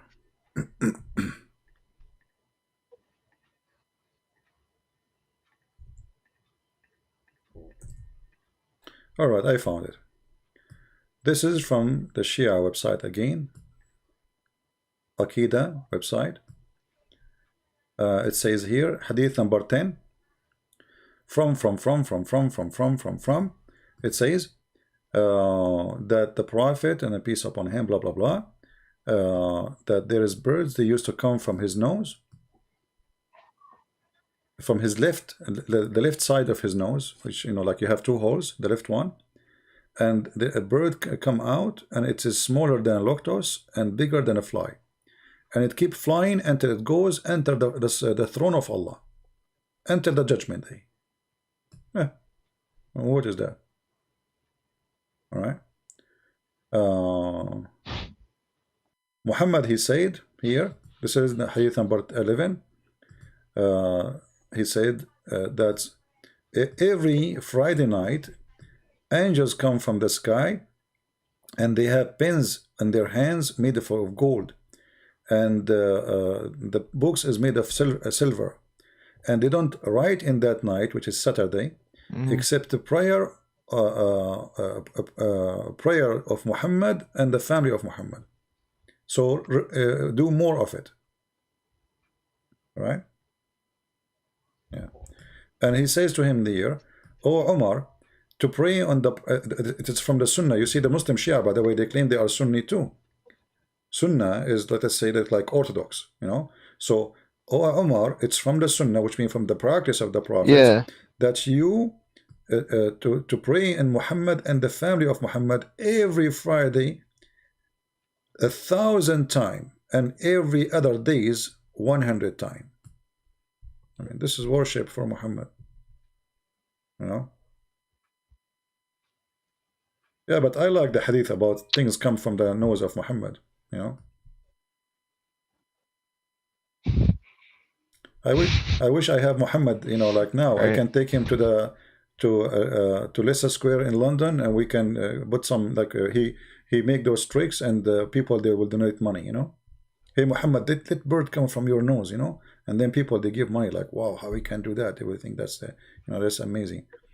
Let us see.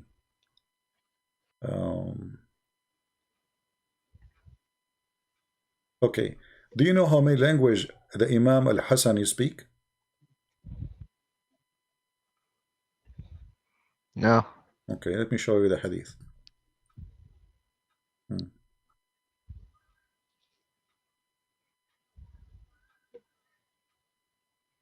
I mean, this guy, he did not go to school, but you know, he got it right. So in the book of Basair al-Darajat, page number 514, it says, I cannot open the website, but I can see it in the search engine. You can see it with me. Here it says that he have two cities. One of them is in the east, and one of them is in the west. And the fence of the cities are made from iron. And every city have 70,000 door made of gold, and have 70,000 language, and he speak them all. 70,000, which means 70 million. All right. Each language is different from the other language, and he speak them all. You cannot do the same as you know, the grandsons of Muhammad. I mean, this is, I mean, I speak only I think I speak 6,999,000 languages, but he did beat me. He speaks so 70. For the other examples, like the other hadiths you pulled up, like having yellow shoes, for example, or affecting anything regarding you having erectile dysfunction or anything, yeah, that's ridiculous. But it would be possible for God to give someone the ability to speak 70,000 languages. it's at least in theory possible. Well, If it's, you know what I I mean. mean, it's stupid, whatever you want to say about it, obviously. I mean, but You, but the issue yeah, is, but you could also say that like you could also say that like the stories about Jonah or any of the other prophets are ridiculous. But to me, that kind of seems unfair if you're going to say that one of those miracles no, are you see, ridiculous, I but the mean, other one okay, isn't. okay, no, I'm not saying, you see, when it's come to miracle, I say it's a miracle, but what the purpose of those Yeah, do you things? know what I mean? You know, he speak the 77, what is that? I mean, where is he, and how they knew that, and where they got this from? You know, so you know, this is beyond. This is not miracle, and this is the son of Muhammad. What does have to do with even with God? I mean, is he a prophet? So, what the Shia did, they took the grandsons or the children of Muhammad as gods. Very simple, you know. Yeah, I guess I can see that. Yeah. So what we can, you know, who can defend that? Uh, Okay, in that case, I guess I would object to that because it doesn't make sense to give an imam, for example, the ability to speak 70,000 languages. I mean, everything about those imam is that they are like gods. I mean, like So yeah, I guess the guy, his piss is holy, and if you drink it, you go to heaven. And his fart is musk. If he fell in the ground, and he will fall in his ass for sure. And then right away he will say shahada. right, I mean, oh, well, this is an act of worship, you know. This is why if you go to Iraq and you are a right. Shia, if I go to Iraq now, if I make fun of those hadith, they will kill me right away. You know, if I go to Saudi Arabia and I, Oh I, I yeah, make fun of it, they will not because they are 100%. Sunni. You know, yeah. Yeah, but you do the same, you do the You know, opposite, you vice know, in versa, the and in the same thing. in the next to the grave of Al Hussein, they have a problem. They are out of dust, out of dirt. Hmm. Why? Because the Shia, they are taking the dirt because the hadith says that the one who eat the dirt, he will go to heaven. You know, this is why if you Hmm. go, you know, there's videos on YouTube, you can watch them. You know, their videos, they are fighting over the dirt. So the mullahs there, they keep putting dirt in the ground because there's no dirt. They put dirt around the mosque because the Shia, they go and they each one of them, he want to grab as much dirt as he can and he will eat it. It's not the dirt you take it with you, you will eat it. Why? Because the hadith say so. Yeah. The hadith says that if you eat the dirt of the grave or around the grave of Al Hussein, it is holy, and if you eat from it, your disease, your illness will be you will be healed. You know. So those poor people who they are, you know, poor, they are not educated. You know. Hmm. Look, this is the highest imam right now in Iraq, and they are asking him. This is the Imam As-Sistani. This is his website, official website. All right, and he is the highest imam for the Iraqi Shia. This Hmm. guy, he can go for war. Actually, he is the one who launched the war against ISIS because they are killing Shia, and he is the one. Because of him, you know, tens of thousands of people join, take arms, and they fight the Sunni.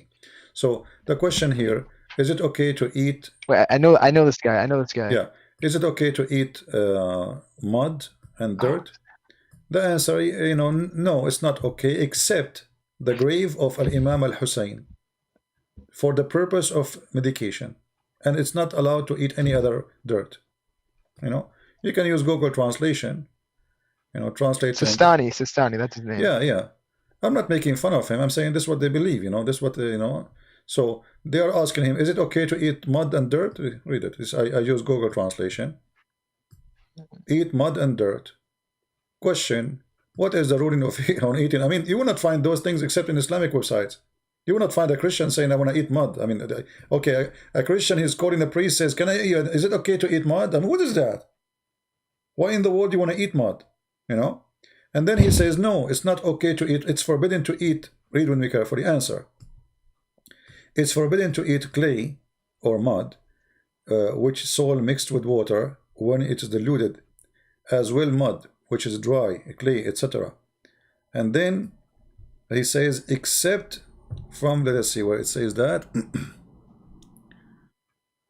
except from the, I hope the translation is not gone.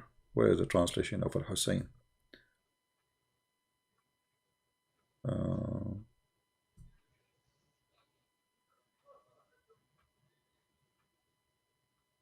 I don't see what happened to the answer. Answer, it's forbidden to eat clay. Yes, there is nothing wrong with that, is mixing with a grain, with early like dirt, grain, example, consumed there, etc. But you see, the translation is gone. The translation of Al-Hussein is gone. Yeah, it was saying clearly that except the grave of Al-Hussein, here it's gone. Yeah, here we go. Actually, here. Sorry. It's not gone. It's here. There is an exception. So in the beginning, he says, no, you cannot eat clay. All right, you cannot eat clay. However, he says, clay is excluded from the clay of the grave of Imam al-Hussein. See it? For medicine purpose. Here the translation says hospitalization, but it's for medicine. So you cannot eat clay, you cannot eat mud, it's forbidden. But it is, if it is from the grave of Al-Hussein, you eat it. Sure, you eat it. There's nothing wrong with mixing it with water and, yeah. How is the soul of the grave? So is there like a grave of scriptural Al-Hussein? basis for that? Eating the second Is there a soul. scriptural basis for Sistani saying that? Sorry? What you saying? So is there like a basis for Sistani saying that? Or Yeah, is he just sure, saying... because this is coming So from the what Sistani says you can eat from clay. the highest Imam, from the children of Ali. He's not making things up. He's just agreeing this is true. And then he says eating the sacred soil for healing is either by swallowing it and swallowing it, or by dissolving it in the water. So the Shia believe if you eat the mud of the grave of Al-Hussein, that will heal you. That's why they are fighting. That's why they keep adding soil next to the grave. They are out of it. There's millions of Shia every year. They go to visit the grave and they are fighting over the dirt. And like you are talking about tens of millions coming from Iran, coming from etc. So it is what they believe. Are you going to believe in that? Well, no, I wouldn't. But no, it's up to you. If you want, it's okay. I have what Sistani says. I have connection. This is not about Sistani, my friend. This is not a Sistani. A Sistani is confirming what is written in his books. He is just a scholar. He's saying yes, this is true. You should do that. Yeah, in that case, I don't. In that case, it's ridiculous. Yeah, but I mean, if there's actually a basis for that. But why you don't try it yourself? You should try it. No, there is a basis for sure. Inedible. This is like, you can find it in the book. It's called Mafatih al-Jinan, the keys for heaven, page number 547. This is where Sistani is getting this reference from. And then if you eat different dirt, then you will become hypocrite. If you became different dirt, if you go to the book of Al-Kafi, very number 2, you will see if you eat dirt, you will become hypocrite. But if you eat the dirt of Al-Hussein, then that's good for your health. You will, if you are sick, you will not be sick no more. Yeah.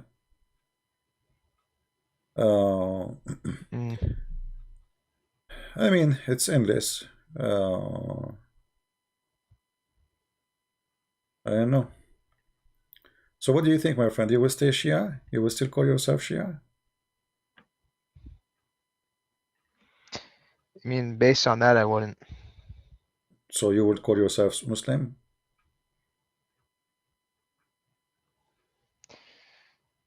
I mean, based on what you said, probably not. That's wonderful. So you left Islam, my friend. I'm so happy for you. You're a person who decided to use his brain, and obviously this is not a religion. I mean, what is this? This is not. We exist in the year 2021, and still there's, you know, a human being will believe in this. So as long you decide to leave Islam, and I'm so happy for you, you know, you made your mind, and you come to the conclusion, which is should take from long time. It took me some time to convince you, but it's okay. What about you accept Christ? What do you think? As long now you are, what do you want to be, an atheist? What do you think? Well, I have actually, I mean, again, I still have objections that certain things about Christianity I don't really understand. Okay, ask me. I'm here with you. Okay, well, that's actually okay. So basically, the gospel, right? Yeah. Jesus dies for atonement of sins, right? Because he's perfect, because he's God in the flesh, right? Okay.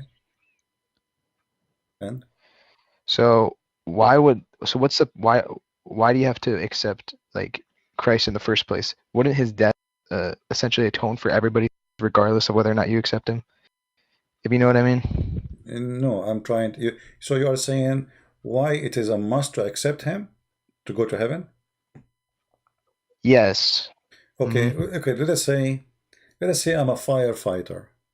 All right. And then I come to your house, Mm-hmm. and I say, well, hey, you know, next month, you know, you will have a fire in your house tomorrow or after 5 minutes. And there is a problem in your, let us say, gas, it's leaking gas, and you don't listen to me.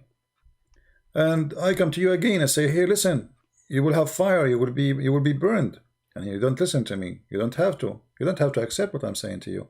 But then the fire come, and the fire will eat you. So you see, here in Christianity there's a free will, not like in Islam. So it's your will who decide what is necessary for you. It's not God. God, he says to you, I want to save you, I love you, but if you don't love me, I cannot force you. So it is not the necessity for God, it's necessity for you. You make decision as you wish. You know what I mean?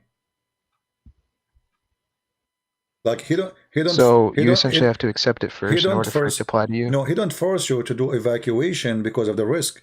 He asks you to do it. He advise you. He tell you about it. And then if you decide not to go, well, you are responsible for your decision. You know what I mean? It's not a necessity for him, and it's not necessity for you now, because you are free to make your decision. You don't want to believe him, don't believe in him. Okay, you know, that's your business. But he warned you. So when the day come, you don't say, oh, you are not being fair to me. You see, like now the atheists, they say, okay, what kind of God is God is? He given us a choice. He say there's a choice, but he says, if you don't believe in me, you go to hell. Yes, this is a choice. It's a choice. At the end of the day, it's a choice. Don't believe in him. If he is not true anyway, you will not go anywhere. You know what I mean? If he is not true, you will not go to hell anyway. So yes, it's a choice. So it's a choice you make. It's not him who need you to make the choice. It is you who should see if you need it or not. It's not me even to tell you if you need it or not. Maybe you don't want it. Maybe you don't want to, you know, you don't believe. See. You know, maybe this is a joke. Maybe Christianity is the same as Islam. Maybe it's a lie, you know. But for me, when I look at Christ and what he did, and there's not like Muhammad, there's tens of thousands of witnesses. Like when Jesus, he feeded the thousands of people. When he made the blind see, he did not make it in a room where there's nobody there, you know. Like two people, they start saying things, oh, he did this. There's always a lot of witnesses. You will not find almost single miracle and there's nobody there. It's impossible. So what Jesus did is not what man does. I can claim to be God, I can claim to be prophet, I can claim to be whatever I want. But I cannot claim to be Jesus, because simply people will get me busted in 2 seconds. Like what happened to Ahmad Mirza Ghulam in India. He claimed to be the Messiah. Second day, hundreds of people came in front of his doors. They brought him blind people. They brought him people cannot walk. They brought him people that have skin diseases, etc. And they said, okay, you are the Messiah. Do what the Messiah do. You know what I mean?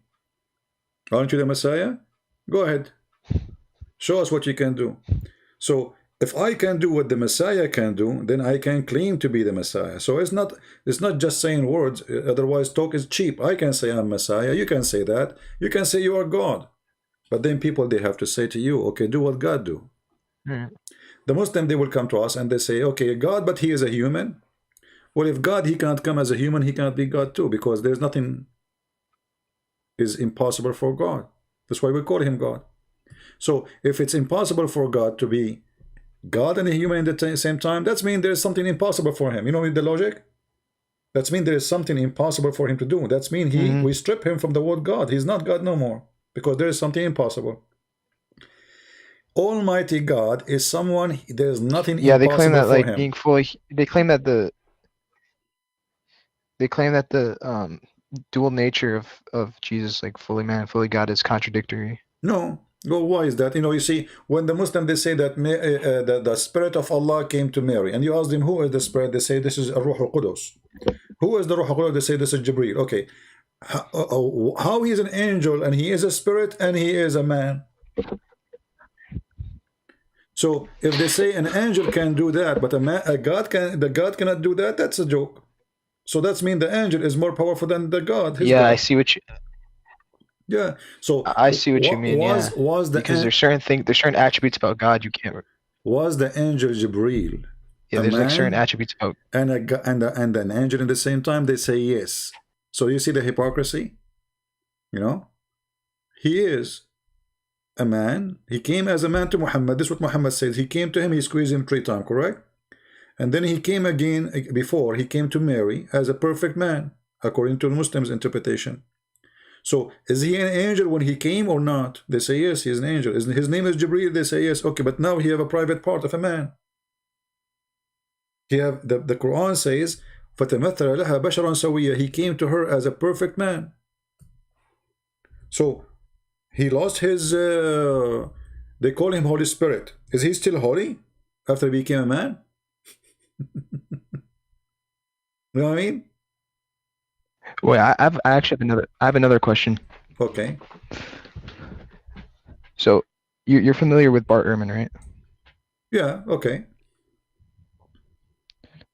Yeah. So like a common Islamic claim that basically they quote Bart Ehrman because Bart Ehrman says that the Synoptic Gospels don't claim the divinity of Christ, but only John does. And then specifically the claims like I am the Father are one.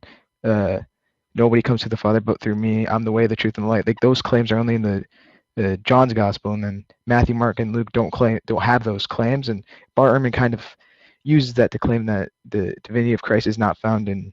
It was a later invention. When somebody he made what is your when somebody he made a claim based on what? He made a claim based on historical discovery, right? Because he's not a believer himself, right? So we have tens of thousands of shred. They are not in the form of a book, but they are shred, and they are confirming what it says in Luke and etc. So he's talking about, okay, we have the earliest book we have, which is a whole book. This is what the Christians is based what they say when they would talk about. But all of us, we knew that even the heretic belief, which is the Council of Nicaea, they met to fight it. Even those heretics, they believe Jesus was God. So how we reach the point that even those who we believe they are false, and us, all of us, we agree that Jesus is God. Like there is heretic belief that Jesus is God, but he's a son of God, yes, but he was created. This was the purpose of the council. So, but they still believe he's God. But there's a point he wasn't exist. So how we reach the point, and Christianity is carried through generations, father to son, son to father, brother to sister, from the time of the disciples. The books is written in the books like made from the Burdi. Burdi is like a form of papers from Egypt, or the way like the one who discovered it is Egyptian supposedly, and we have tons of thousands of a shred, and none of them contradict the Bible, none of them. So when this guy he's talking about the full form, right. we have in the early centuries, or he's talking about what we discover. Like, you know, let us say we did not find it, but we there's in a book to find it. To make it simple for you, did he find there it says he's not? No. He's saying he could not find in those shred, little tiny paper, you know.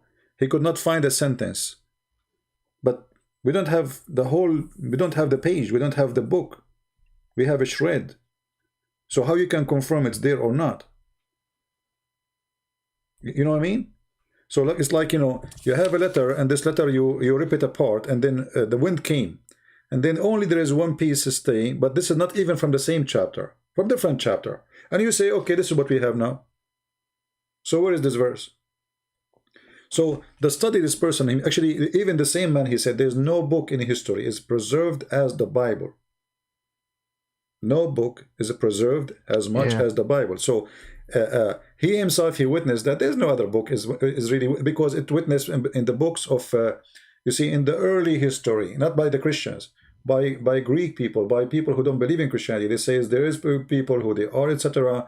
In this day, Jesus Christ, he is their leader. He was crucified. They believe he's God. He's the Son of God. So wait, sorry, can I address your chat real quick? They're asking me something.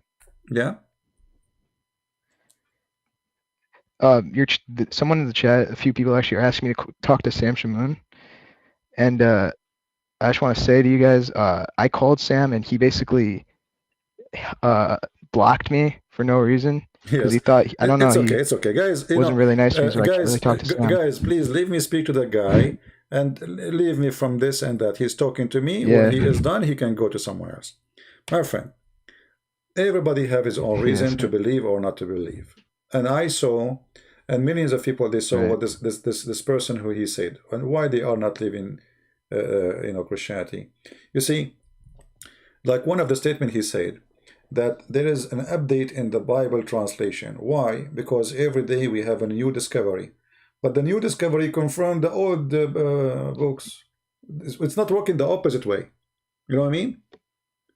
It's not working the opposite way. It's working this. It's for our benefit. So if there is a new discovery right now found about the Bible, like now you know, do you remember the news about the Dead Sea Scroll? They found that it's fabrication. Yes. They found it's a fraud.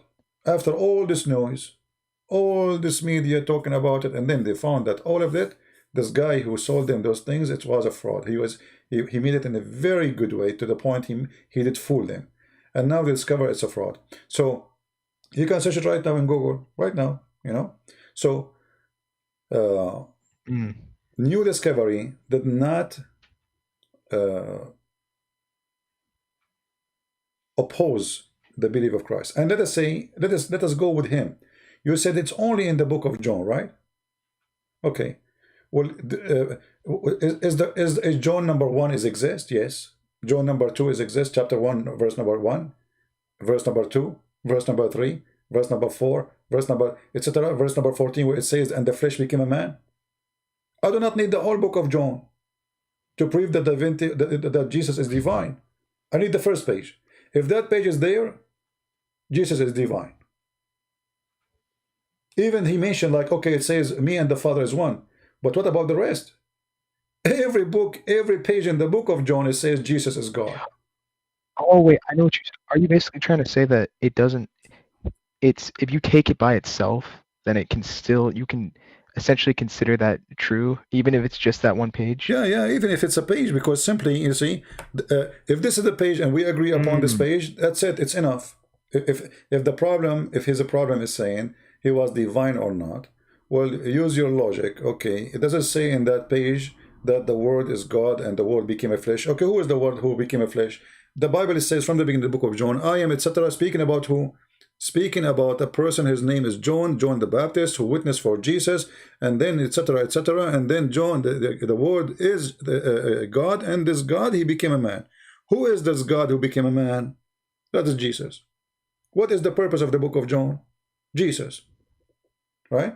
So if you want to try to find excuse to say, oh, okay, in the old, I cannot find such etc. in the book of Luke, you know, because not because it is corrupted, but because we don't have the oldest books. There's a huge difference. You know what I mean? Because it's written in papers, those books, they dissolve by themselves. You do not need even to burn them. If you leave them in the shelf for hundreds of years without touching them, they will be damaged. They are not done in a professional way. They are not done by, they are poor people. Those Christians, they are poor people. They are doing everything secretly. They cannot even carry the Bible with them. Until the year 330, and after that, the Christians were underground. So it is not for them to make books to publish. The books are secretly used. So we don't have, there's a reason for those books are to be, let us say, not to be preserved, because it's made from, the material is made from, it is dissolved by itself. It's food. Simply, it's food. This kind of a food. It's like making a book from rice. Paper made from rice. Okay, by the time it's going to be dissolved. It's going to be damaged. The humidity will damage it. The weather will, the heat will damage it. So, and then you will find that after the Christians became a kingdom, then the king, he made books written on leather. And here you need to ask yourself a question. Those who wrote the books in leather, they wrote it based on what? They must have books at that time, which is between their hands, to copy from here to there, right? You know what I mean? If I am exist in the year 300. No, I'm a bit confused. Okay, I am exist in the year 300, and I'm going to write the Gospel of Luke. Right. All right? But how I'm going to write it if I don't have a book to write it from? I decide to make it in leather now. So obviously they have books. But those books, they could not be preserved until now because they are made in the wrong material. So when they copy those books and they put them in the leather, the books which is in the papers, which is demolished, there's no need for them. You know what I mean? They were not thinking about preserving the book written this year for etc. because now those books are useless. They are like shred. They open the page collapse. It's like you have a book, like in your house, and the book is damaged. You want to keep it? Maybe you keep it. You can sell it for good money in eBay after 2,000 years, But it's not you who will sell it; somebody else. So the reason they did not, because simply we have now books in leather, and the king who became a Christian, he is the one who ordered. Okay, those books now we copy them, we put them on leather. This is why those books who they are fully preserved are the one who is written in leather. So what is the problem? It was using material problem, not the Bible is not exist. Because in order for them in the year 300 to write the Bible in leather, they have to have the original one, that is say something written in years ago, you know what I mean? Which is not in leather. And then they can copy. They cannot just imagine it from their head. Because the Christian, as you see, the Christian, they met and they made a council to fight heresy. They are debating about what? They are debating about verses in the Bible. Correct? Do you understand what I'm saying? Like, they did not debate about something they don't have. They were debating about the same verses. All of them, the heretic and the Christian, they were debating about same verses. So both of them agree that those books are the same books. They are not fighting over the books now. They are fighting about the meaning of it.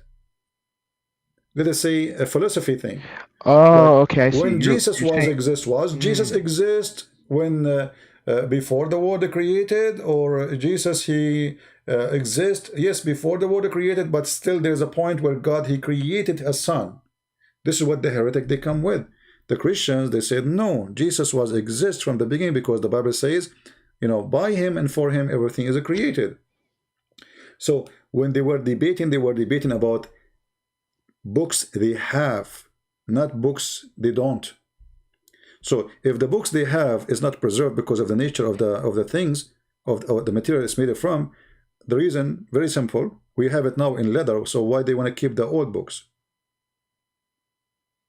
If this book is going to be damaged anyway. Okay, yeah, I understand now. So like It's like, you know, Right. Yeah, I'm not really too. you have a rusty dish, okay, and you have a new dish now.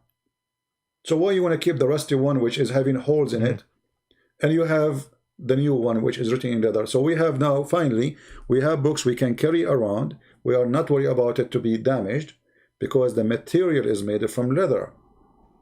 Those books, even you cannot carry them. Okay. You know, Yeah, I understand yeah. now. So, so the reason it's not because it's not preserved; it's the opposite. It's preserved. Otherwise, we will not have the books in leather. Because who is going to write the book of Luke if we don't have a book of Luke? Now, do you think the Christians, they will agree? Okay, you can create for us a people. You know, those people, they were fighting. They were going to war over it. I mean, this is how serious for them the issue. You know what I mean? Right. They are going to war for just an idea to believe that Jesus is not exist from the beginning. He is a created, not about the corruption. It's about the corruption of the meaning, of interpretation, of ideas that exist in the Bible. So they were not fighting over a book is exist or not. They have the book and they were debating about the books. Yeah. So when somebody says to me, and when this guy himself, you know, the one you quote his name, he said there's no book is preserved as much as the Bible. Yeah. I mean, how much you want? Even the enemy of the Bible, he witnessed there's no book is preserved as the Bible. And if we agree with his statement, there's no book is preserved, and we agree that it's mentioned that Jesus is divine in one of those books, that means he's divine. That's it, because it's preserved. He just said it's preserved. So all the idea is a joke. And you know, the more we discover things, that makes sense. The more we find more historic evidence, the more things is confirming our belief, not the opposite. So time is not working against us, even we are going away from the time of Jesus. Because the more we go away, the more harder it is to find, let us say, very early evidence. You know what I mean? But then when you go and see, even in the book of this guy, you will see historians speaking about Christians worshiping a person, his name is Jesus. So why in the early, before even the Bible is written, why the early people, historian, they say there's a Christian, they worship a person, his name is Jesus? Why they want to say that? So when people, they say, and they are not Christians, and they are Roman or Greek, and they are enemy of Christianity, and they say, though, why the Christian they've been given to as food for the animals? For what? The Jews, they exist in the Roman Empire, and the Roman, they don't feed them to the animals. You know what I'm saying? The Jews, are not throwing, they don't throw them to the lion. Okay, well, if the Christian, they are just same as the Jews, they worship Elohim, then they should be throwing both of them.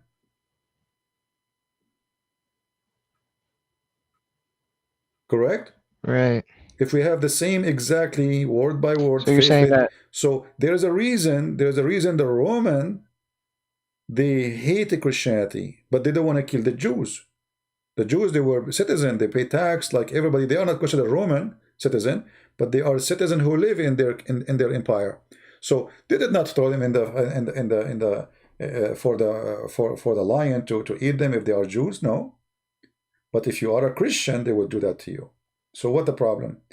The problem is that the Jews told the Roman from the story from the beginning, when the rabbi, they asked the king that this guy, he is doing blasphemy against God, he claimed to be the son of God, he claimed to be God, and we want him to be killed. That is the objection of the Jews from the beginning. Why the Jews, they want to kill him? You know what? For what reason? If he is a Jew like them, they will love him, they will support him. So the Jews, they went against him for a very simple reason, because he said, I am God. And the Roman, they agreed with the Jews that this is against their teaching, but the Roman, they don't want to get involved. But then when the Christianity started spreading in the empire, the Roman, they tried to fight this faith. It became risky for them. The kings, they thought, the king of the Roman, they thought, okay, those Christians, they are going to replace me with a Christian king. Those Christians, they are coming to me with a king. His name is Jesus. Even they call him the King of Kings. You know what I'm saying? So the Roman did not, if we are just the same as the Jews, then the Roman, they will not be killing the Christians because we are the same as the Jews. And remember, all the disciples of Jesus were what? They were Jews. You know what I mean? The disciples of Jesus themselves, they are Jews. So why they want to kill the Jews? Why they want to kill only those Jews, but they don't want to kill the other Jews? Those are Jewish who follow Christ. This is their crime. And they believe that Christ is God. So from the early time of Christianity, Christ is God. And additional to that, you know, this man, he did a study only certain part of history of Christianity, like let us say Hebrew and the Greek. But we have the Aramaic, we have the Ethiopian, we have the Indian, we have the ancient Aramaic.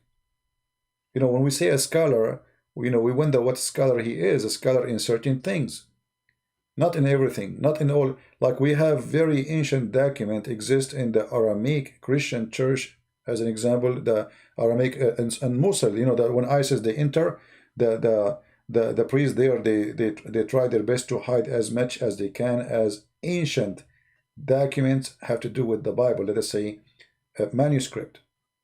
We have them, so they did not study everything. We have tons, and we have the mosaic. You know the mosaic?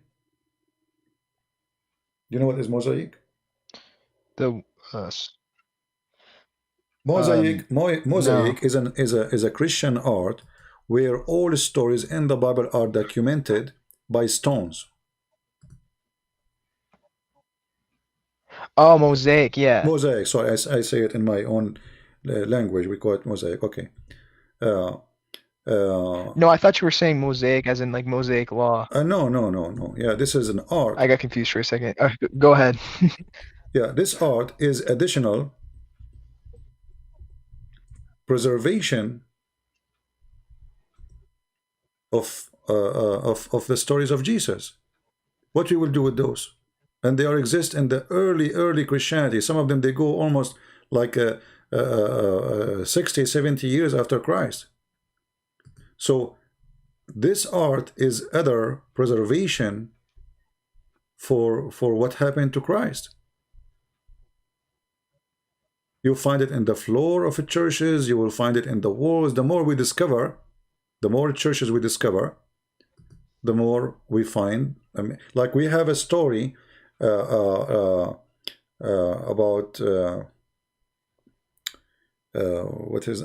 when Paul went to Damascus. This one is exist in mosaic. All of them they exist in mosaic. In very ancient churches, even the room where Paul himself he went and he slept. They have it until now. So we have a lot of a preserved history. And when the enemy of the Bible says there is no book in the history is preserved as much as the Bible, so then what we can say after that? You know? Right. At the end of the day, you know, everything is about belief. You know, either you believe or you don't want to believe. However, for us, we are people who question. We are not going to follow blindly. But we have endless number of evidence about Christ. We are not blindly believing. It's not true.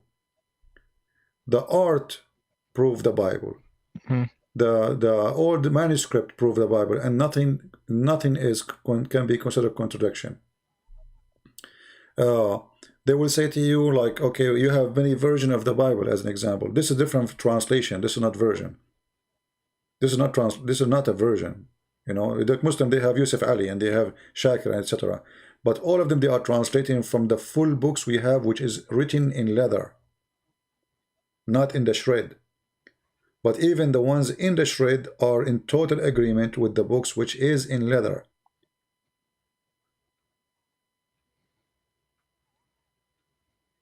You know what I mean? So if somebody says I could not find in the old, etc. those verses, but he don't have the whole page to find it. You know what I mean? It's not only the verse. It's not. Oh, okay, I see. Yeah, Yeah, the book is not there. Even the book is not. I mean, they yeah, I don't. You see. have a shreds. You have a shreds. So they make a claim, and their claim is not logical. But if you are a person who is looking to for something to fight Christianity, you can accept them. Why not? You know. But we have many. Uh, Right. Sorry, I don't want to waste your time, but I just wanted to ask some in the comments. So, do you know why like Mark and Luke didn't use what's called high Christology, unlike in John? you see, everybody he speak to Like why different. those authors didn't use No, no. it? You see, when I speak, when I write my book in English, I speak to people who speak English, and I use language which is fit with those who are going to read my book. So the language, let us say, there is every country have every nation have their own culture. So when I write to the Greek, I'm speaking to Greek people. Greek, they have different logic. When I write to the Hebrew, they have different logic. Mm-hmm. So the story is the same, but the language is different, and the language will make the story, let us say, go in certain or written in certain way. But it's not the different story; it's the same story. But because we are speaking to different people who speak different language, then we have, like you see, like in English, you say, let us say, you go now right now in the chat and you say "lul." Can I go and say to someone in the Middle East now "lul"? Who say, what is that? You know.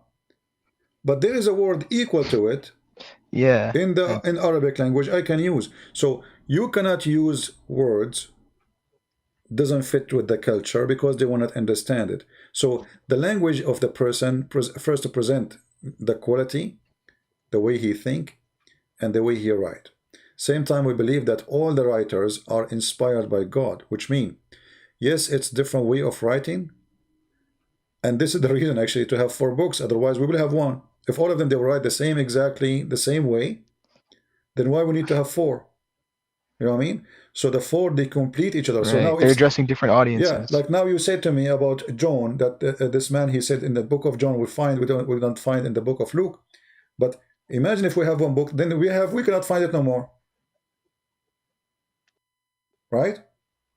So obviously there is Mm. a reason to have them in 4 books. Number 1 is to speak to other people in different languages. Number 2 is to witness to the story from your point of view. Let us say, if I am in your right and you say something and your face is the other direction, all right, I can describe what you say, but I can describe your face because I Mm-hmm. wasn't in that side. So each witness, he witnessed a side he saw, a side he knew, a side he believed in, and all of them in total agreement. So let us say the 4 they give you 4 dimension of the story, not different story. It's like when you take a picture, you take it from one side. What about the other side? What is in behind? You know what I mean?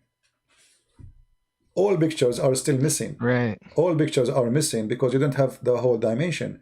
But we have, by having 4 books, we have the whole dimension of the Bible. Like, I mean, we can Right. we can go and take any story, the same story. You will see the report, they agree with each other, but one of them is giving us extra details, and one of them, he don't need to write extra details because it already is written in the other book. You know what I mean? Yeah, I Because see. the books are not written in one day, Mm-hmm. it's written through a period of time. So if I wanna put something there, why I wanna repeat exactly what he just said? I will say if it is important to say because he covered it already. But if there is something he did not cover it and I know about it, I'm witnessing here. This is the book of witnessing. This is not a storyteller. So we witness for the story as we know it. So the writer he write what he witnessed for, and he put there what he heard and what he said and what she said and what he himself he said. And because each one of them is witnessing, not writing a Right. story, then he write what he witnessed. And we will find that all of them they are witnessing. Even like the Muslims, sometimes they say Oh, here it says an angel, and there it says angels. It's the same, because one angel, I can show you the same in the Quran. You know, an angel he spoke, but there's angels there. Doesn't mean it's only one angel. So if I want to try to find a reason not to believe, I always can find a reason. I can say, okay, I mean, okay, the Muslim, as an example, they say, why God he need to send a son? Well, I can say the same. Why God he need to send a prophet anyway? Yeah, you know what I mean? Why God he need to send books? You know, he just burn you, all of you. You know, you are like ants for him. You know what I mean? So if you want to ask those questions, you want to be silly, okay, go ask them, no problem. But in the Bible we have an answer. For God he loved the world. Even this question have an answer for it. For God he loved the world, he sent his only begotten son. So not because he need, but because he loved his creation. He loved us. So we have different logic and we have different understanding. And always when you have hatred in your heart for something, it doesn't matter how good that thing, you don't love it. It's like, you know, somebody forces you to marry a woman, you hate her. It doesn't matter how pretty she is, you hate her. That's it. You cannot have her next to you for a second. You know. So I see always Muslim, because of Islam promote hatred toward Christianity. They refuse to listen and refuse to see what is the reason even to refuse Christ. I mean, what he did. If it is the reason saying that Jesus is the Son of God, okay, what about you believe in him as a prophet of God, but don't follow someone like Muhammad? You see, if you are trying to say I'm a person who follow ethic, is it ethical to follow someone like Muhammad? No. Let us say you are a person, you don't like the idea to believe that Jesus is God. Is it ethical to follow someone like Muhammad and leave someone like Jesus? So if you are honest and you want to believe that Jesus is just a prophet, still you will not follow Muhammad. You will follow Jesus as a prophet. But their hypocrisy is beyond imagination. I know okay, I see. Yeah. So in the same time, all what Jesus said, like when this guy, he says, there's nowhere it says divinity. I can't find the divinity in every word in the verses he accepts. This is not true. Everything Jesus said, like, not everyone says to me, Lord, Lord. Okay, not everyone says to me, God, God. That is divinity. I am the life. The second he said, I'm the life. Is that exist? Yes. You know, I am the truth. Not only by saying me and the Father is one, that will make him divine. That's not true. When you claim that I am from above, what does that mean? Are you human or an alien or an angel? You know what I mean?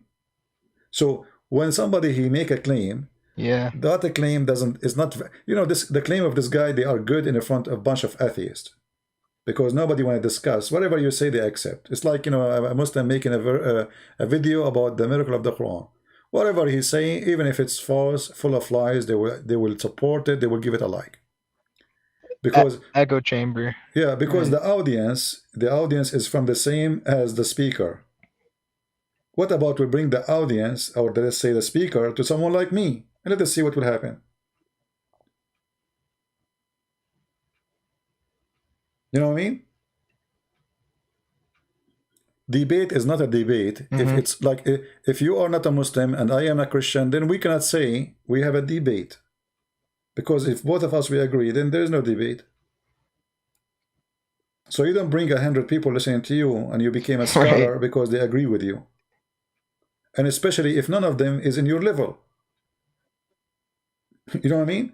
When you bring someone in this in the stage and he claimed to be a scholar, shouldn't you make your speech in the front of scholars, so the scholars can refute you or agree with you?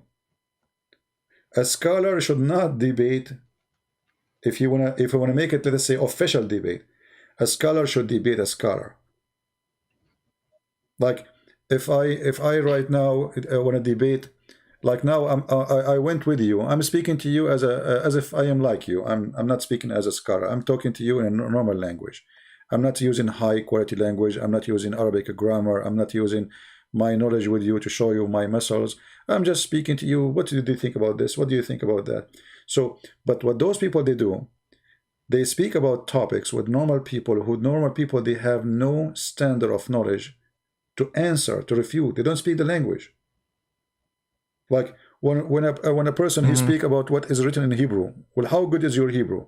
How good is your Aramaic? What about we bring you someone who's in Aramaic to debate what you said about the Aramaic? Can you handle it? Can you take it? Let us see. So there's many that attack Christianity, and okay, attack it, no problem. But there is many enough reasons. Even those who they are enemy of Christ, they could not deny that history is consistent, speaking about Christians worshiping a person. His name is Jesus. Even you know, I forgot the name of the book. It's written by an atheist. He's very famous. I forgot his name. So he said that we cannot deny that, like something like this. I cannot like remember the word by word, but what it's mean. We cannot deny that history speak that there is a person who exists. His name is Jesus, and this is go back to 2,000 years ago. And this Jesus, he used what they call it. He hepatized science to heal people. I mean, look, those atheists who they claim to be scholars. They agreed that 2,000 years ago, history report that there is a person, his name is Jesus. He used to heal people, but he do what? He used a highly, let us say, unknown at that time method to heal them. But you just admitted that Jesus exists and Jesus is a healer. And now you are coming to me with fiction story that at that time there's a guy, he learned science, which nobody knows, and he was practicing that science and he healed you. Who is going to believe in this? Right. So even the enemy of Christ, they could not deny, because history is overwhelming how many evidence of a person, his name is Jesus, historian, because remember, those, as I told you, those stories are recorded not only by Christians. There's at that time, there's historian, they used to write down history. And there's many of them speaking about a person, his name is Jesus, making miracles. So the Christians who paid their life, why they want to even fabricate a story? I mean, imagine you throw me to the lion and still I want to believe in Jesus as God. And then you say to me, oh, this is not, doesn't say that in the Bible. I mean, how stupid is that? You know what I mean? If I am a liar, lying about Jesus, I will say I will not believe in Jesus in 2 seconds. They put the gun in my head. I will say, please, I'm a Muslim. Just leave me. You know, no. Those people, they go to death. I only brought up. You know what I mean? Right. I only brought up Bart Ehrman because he's right. I only brought up Bart Ehrman because he's someone who's like a lot of Muslims claim that no he problem. proves Jesus is God. But this guy, the same guy, he don't believe in Islam anyway. This guy don't believe in Islam anyway. So what the point? He's they are stupid. Right. But But my friend, right. When somebody, even history, even this guy, he agree that Roman, they feeded the Christians to their beast, and yet the Christians don't deny Jesus as God. So how we can answer that? If they don't have books and their faith is not based on something solid, why their faith is solid to the point they go to death and they are happy? There's no answer for that. Exactly. You see, their faith, the Christian faith, conquer the power of Rome. It's not a book written as much as their faith. So their faith in what? In nothing? There's no books? But they learn what they learned about Jesus, where they learned from if there's no books. So those people who they are giving their life happily and not in violence, you see, they are not doing jihad, killing people, Allahu Akbar. They are very peaceful. Okay, kill me. Yet I will not deny Jesus. What in the world will make any human being do such a thing if he don't have something very solid between his hand? Nothing. Because he's losing his life. So this is additional very powerful point. And when somebody says a Christian, they corrupted, I mean, why people who pay their life to their faith, they want to change a book? I mean, how crazy is that? And how all of them agree? How you can make it? You see, now we have YouTube, we have Facebook. Right. I have like now people coming from around the world, right? There's people from Asia, there's people from America, there's people from Europe, from everywhere. But at that time, my friend, the Christians, all of us, we agree that the Christian, they spread all over. So those who believe in Christ in India, there's a very ancient church, I think it's called St. Thomas, in India, who disciple went there and he taught them and he opened Aramaic church. Okay, this is not under Rome. You see, Rome, okay, Rome corrupted, Rome, the king, he changed the king. Okay, what about the Rome is not ruling Ethiopia. Rome is not ruling India. Rome is not ruling Arabia. Rome is not ruling the middle of Africa, because the faith went all over. So how those people, they agree? How somebody he live in India and there's no internet at that time and there's no Facebook, he have a belief that Jesus is God, and the one who live all the way in Egypt, he believed that Jesus is God, and the one who believe in Greece. Oh yeah, you're talking about all the manuscripts from different areas, right? Yeah, there's, I mean, not only manuscript, people, they are living, I mean, why they are believing in the same thing?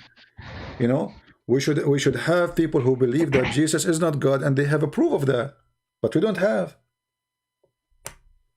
We don't have this kind of form of Christians. We have heretic who they came with an idea, okay, if Jesus was exist from the beginning or not. But even those, they believe Jesus is God. You know what I mean?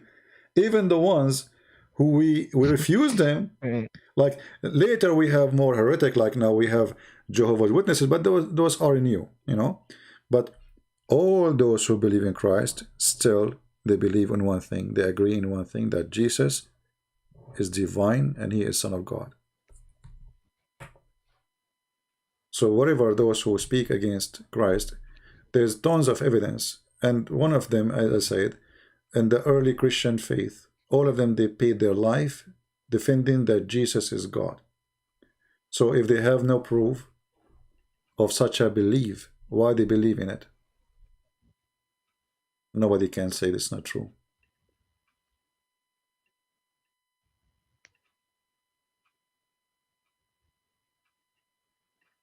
So still, I want to invite you to be a believer in Christ, my friend. I invite you, and trust me, there is endless evidence of a Christ. You see, for me, I'm a Christian, and I expose Islam. But the only benefit for me from Islam is reading the Bible. To be honest with you, this is the only gift Islam is giving me. When the Muslims attack the Bible, I go open the pages and read. It's like, you know, okay, I'm being lazy, I'm not reading the gospel, so here we go, the Muslim, they made me go there. Thank you, God. And then the second I start reading it, the second I start enjoying and learning something new. Even though I saw this page 100,000 times maybe. The special thing about the Bible, each time you read the book, you are reading it for the first time. We do not memorize it, but we live it. The Muslims, they memorize it, but they cannot understand the word. Go open any speech Jesus he said and see how amazing, and it fit with your life today, not with people who lived 2,000 years ago. Now we have electricity, now we have internet, now we have different word. Yet any story Jesus he mentioned, it fit perfectly with your life today. Even if you are a professor, even if you are a person who work in Nuke, even if you are a person who work in NASA, still the story fit with you. That alone is a miracle. You will find the Bible speaking about you in the story. You can see yourself in the story. You can see your problems in the story. You can see the solution in the story. So when we say we believe in the book, we don't believe in reciting a book. We believe in living the book. Christ is the living, walking, talking word of God. And that is the beautiful about what Jesus said. For the second we read his words, he is with us. The Lord, he says, every two of you mention my name, I will be between them, which means he will be the third. He's here. Now, me and you, we are talking about he is here. So if you open your heart for him, he will be here for you. You open any page in the gospel, in the 4 gospels, and you will see the Messiah speaking to you. And for me, I don't want to be like the Muslims who speak about science in the Bible and, you know, what science? I mean, what science have to do with someone like Jesus? I mean, what science can explain that a person, he can make a blind see? What science can explain that a person, he can bring somebody from the dead, after a few days he's dead? How science can explain that somebody is born of a virgin? No science can explain such a thing. Today with the science, the world is desperate because of little tiny virus. Little tiny virus showed us that our science is a joke. The world was collapsing. So what if we have something more difficult virus? What if we have a virus will kill you in a few hours? With the Messiah, my friend, the power of science disappear, and the stupidity will be demolished, and his living word will live within you.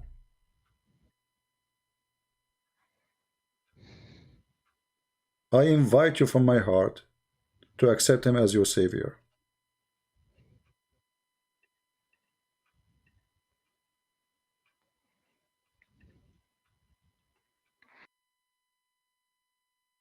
Yeah, I'll definitely give that some thought. Do you accept him?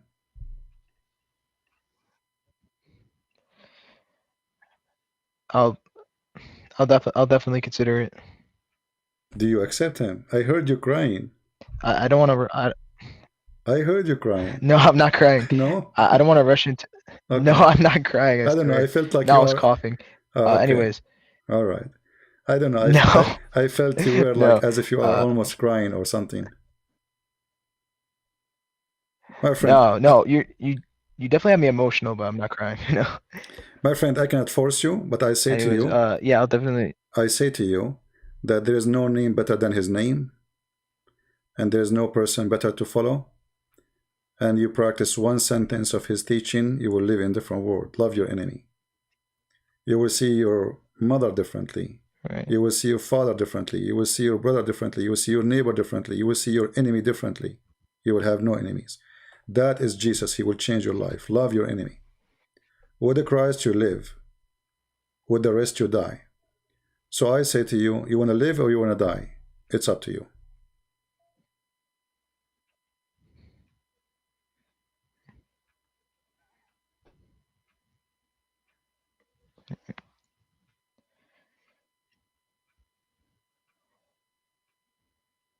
I will say one thing, like I definitely don't want to do it like, you know, publicly on like a live stream or anything, because there's a lot of people in your chat and whatnot. They're like saying all this stuff, but I don't want to do it in the.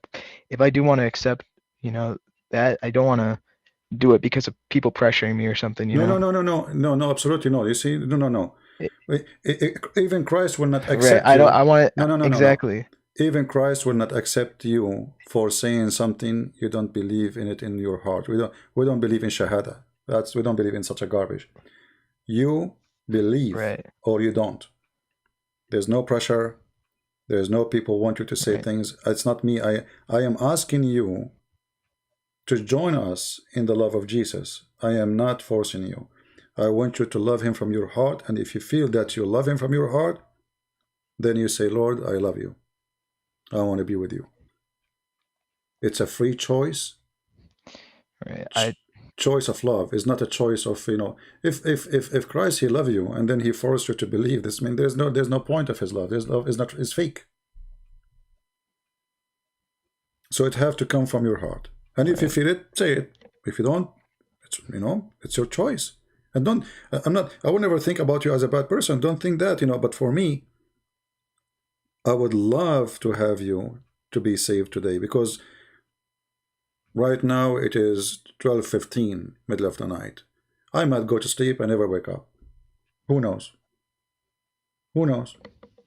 People die young, people die old, people who think they are healthy, they die after 5 minutes.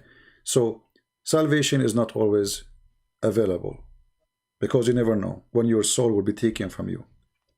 And after that point, there is no return.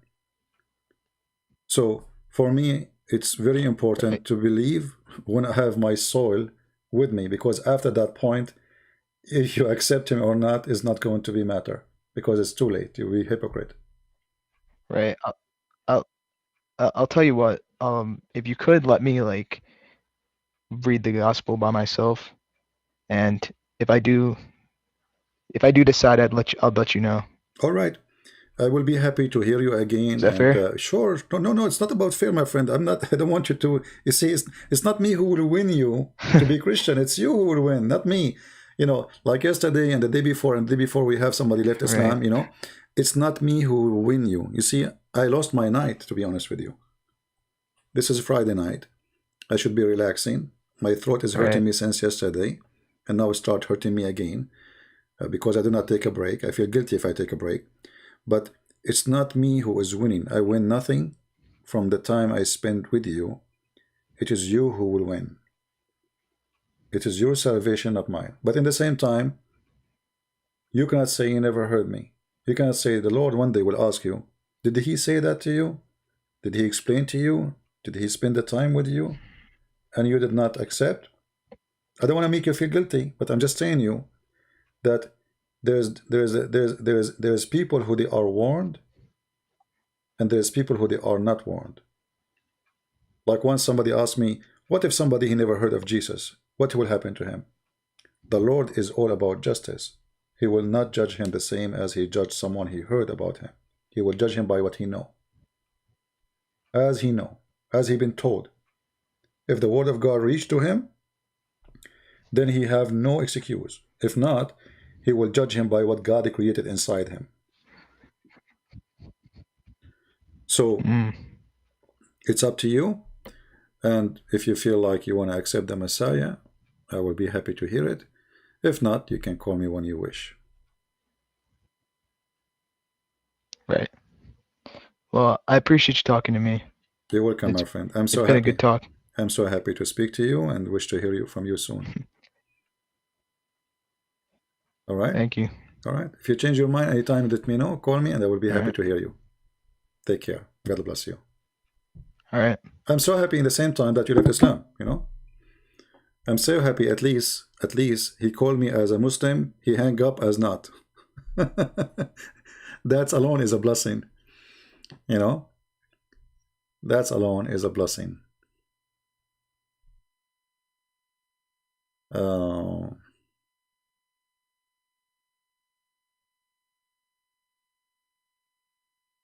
Well, the Lord, he blessed us in the last week with many people who, you know, decide to leave Islam. Some they accepted the Christ already. Some they are thinking about it.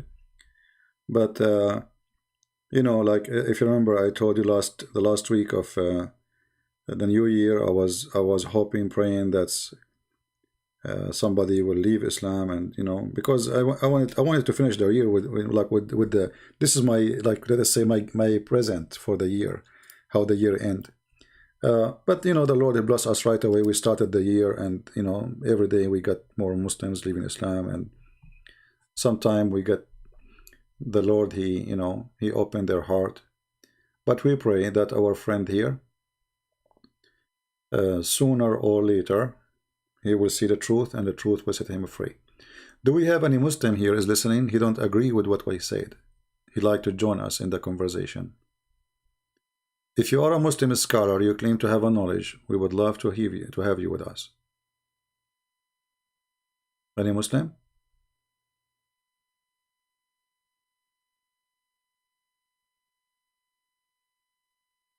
Anyone?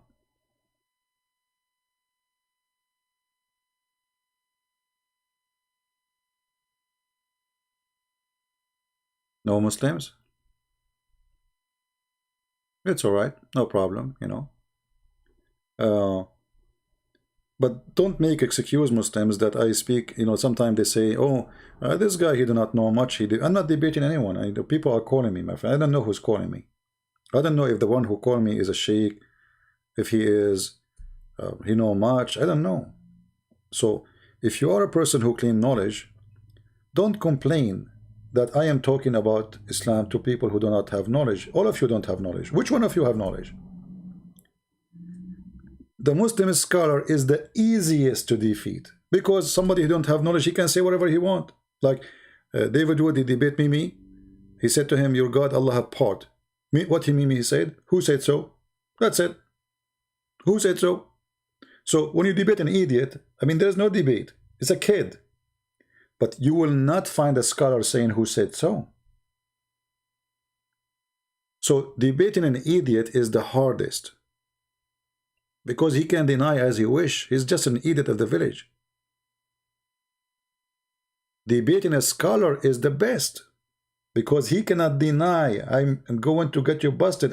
Your reputation will be demolished if you deny. Yeah, Ali, go ahead, call us, my friend. Go ahead, Ali.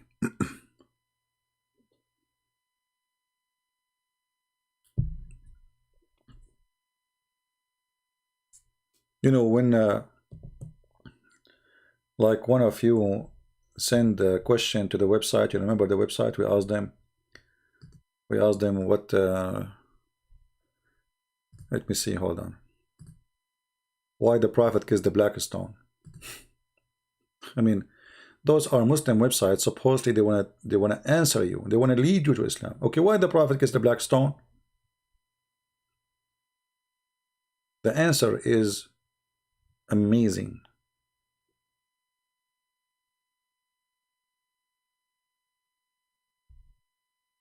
One of you, he sent me the questions here. They asked him a question. This is what the answer. Look, read this and laugh. So the question is, can you share with me? But I went, because it kept repeating the same question they want to answer. I want to know first why he did kiss the black stone. Was he pagan? Look at the answer.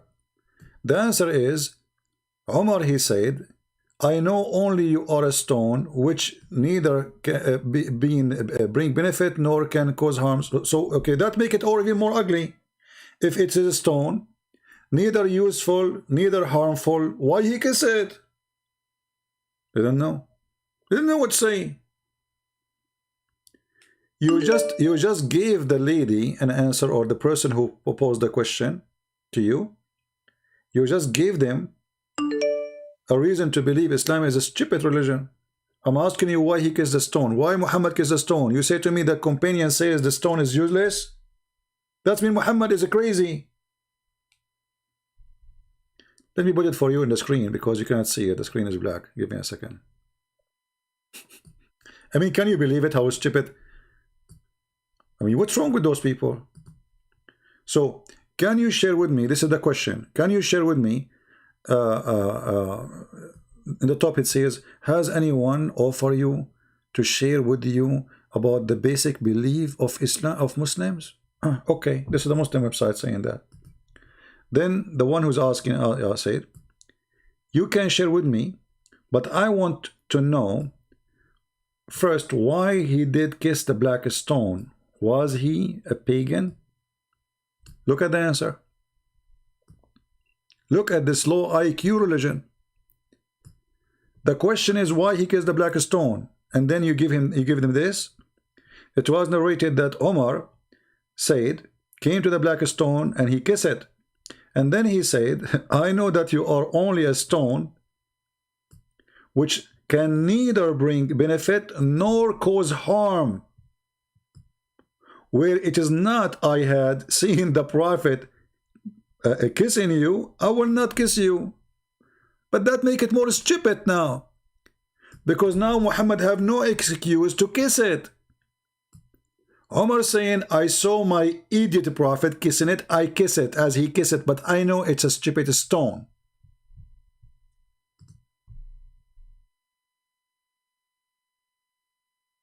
This hadith actually proving that Muhammad is a fraud, because Omar, he got him busted. So why you kiss it? If this stone is useless,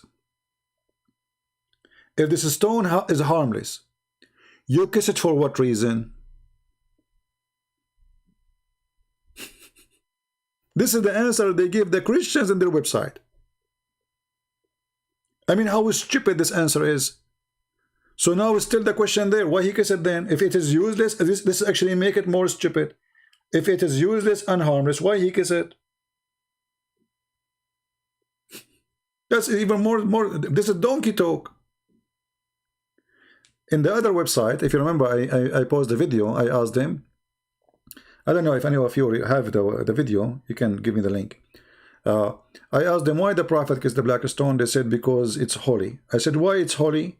They waited for 5 minutes and they answered me says because because he kissed it. Like what? Why why the Prophet he kissed the black stone? Because it's holy. Okay, and why it's holy? Because he kissed it.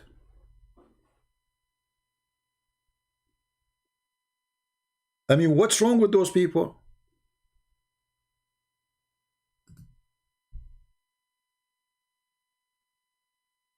We have Ali. Oh, Ali is busy. No, call is rejected. It says you need to update. You have an older version. Okay, it says, okay, I will send him. He could not receive my call because his dial talk is old.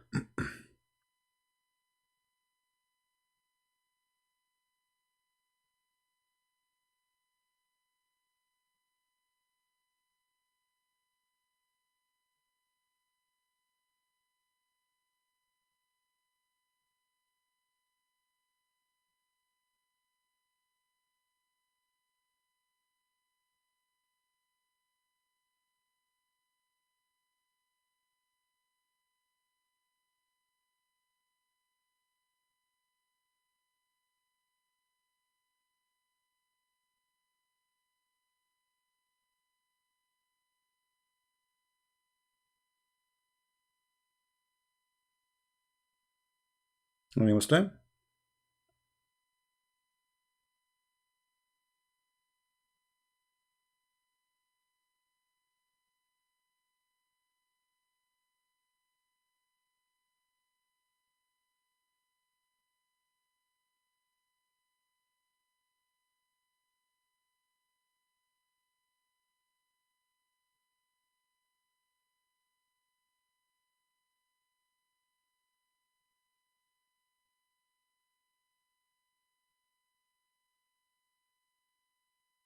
Anyone?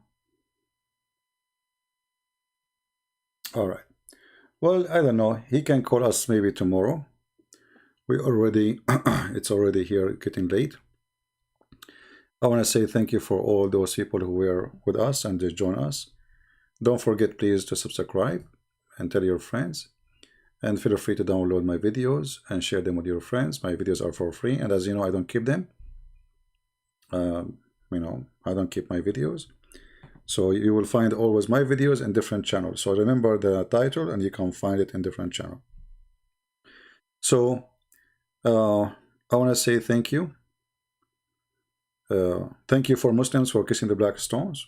Because if you don't, I mean, the stone will be lonely. And you are not pagan for sure. The Christians are pagan supposedly.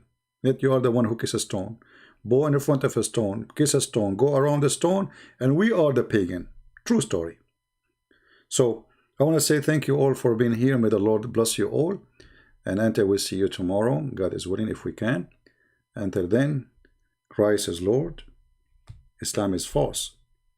And feel free to subscribe to our YouTube. And you can join us in Patreon if you like to join us. God bless. Have a great Saturday. Blessing of the Lord to all of you. Take care.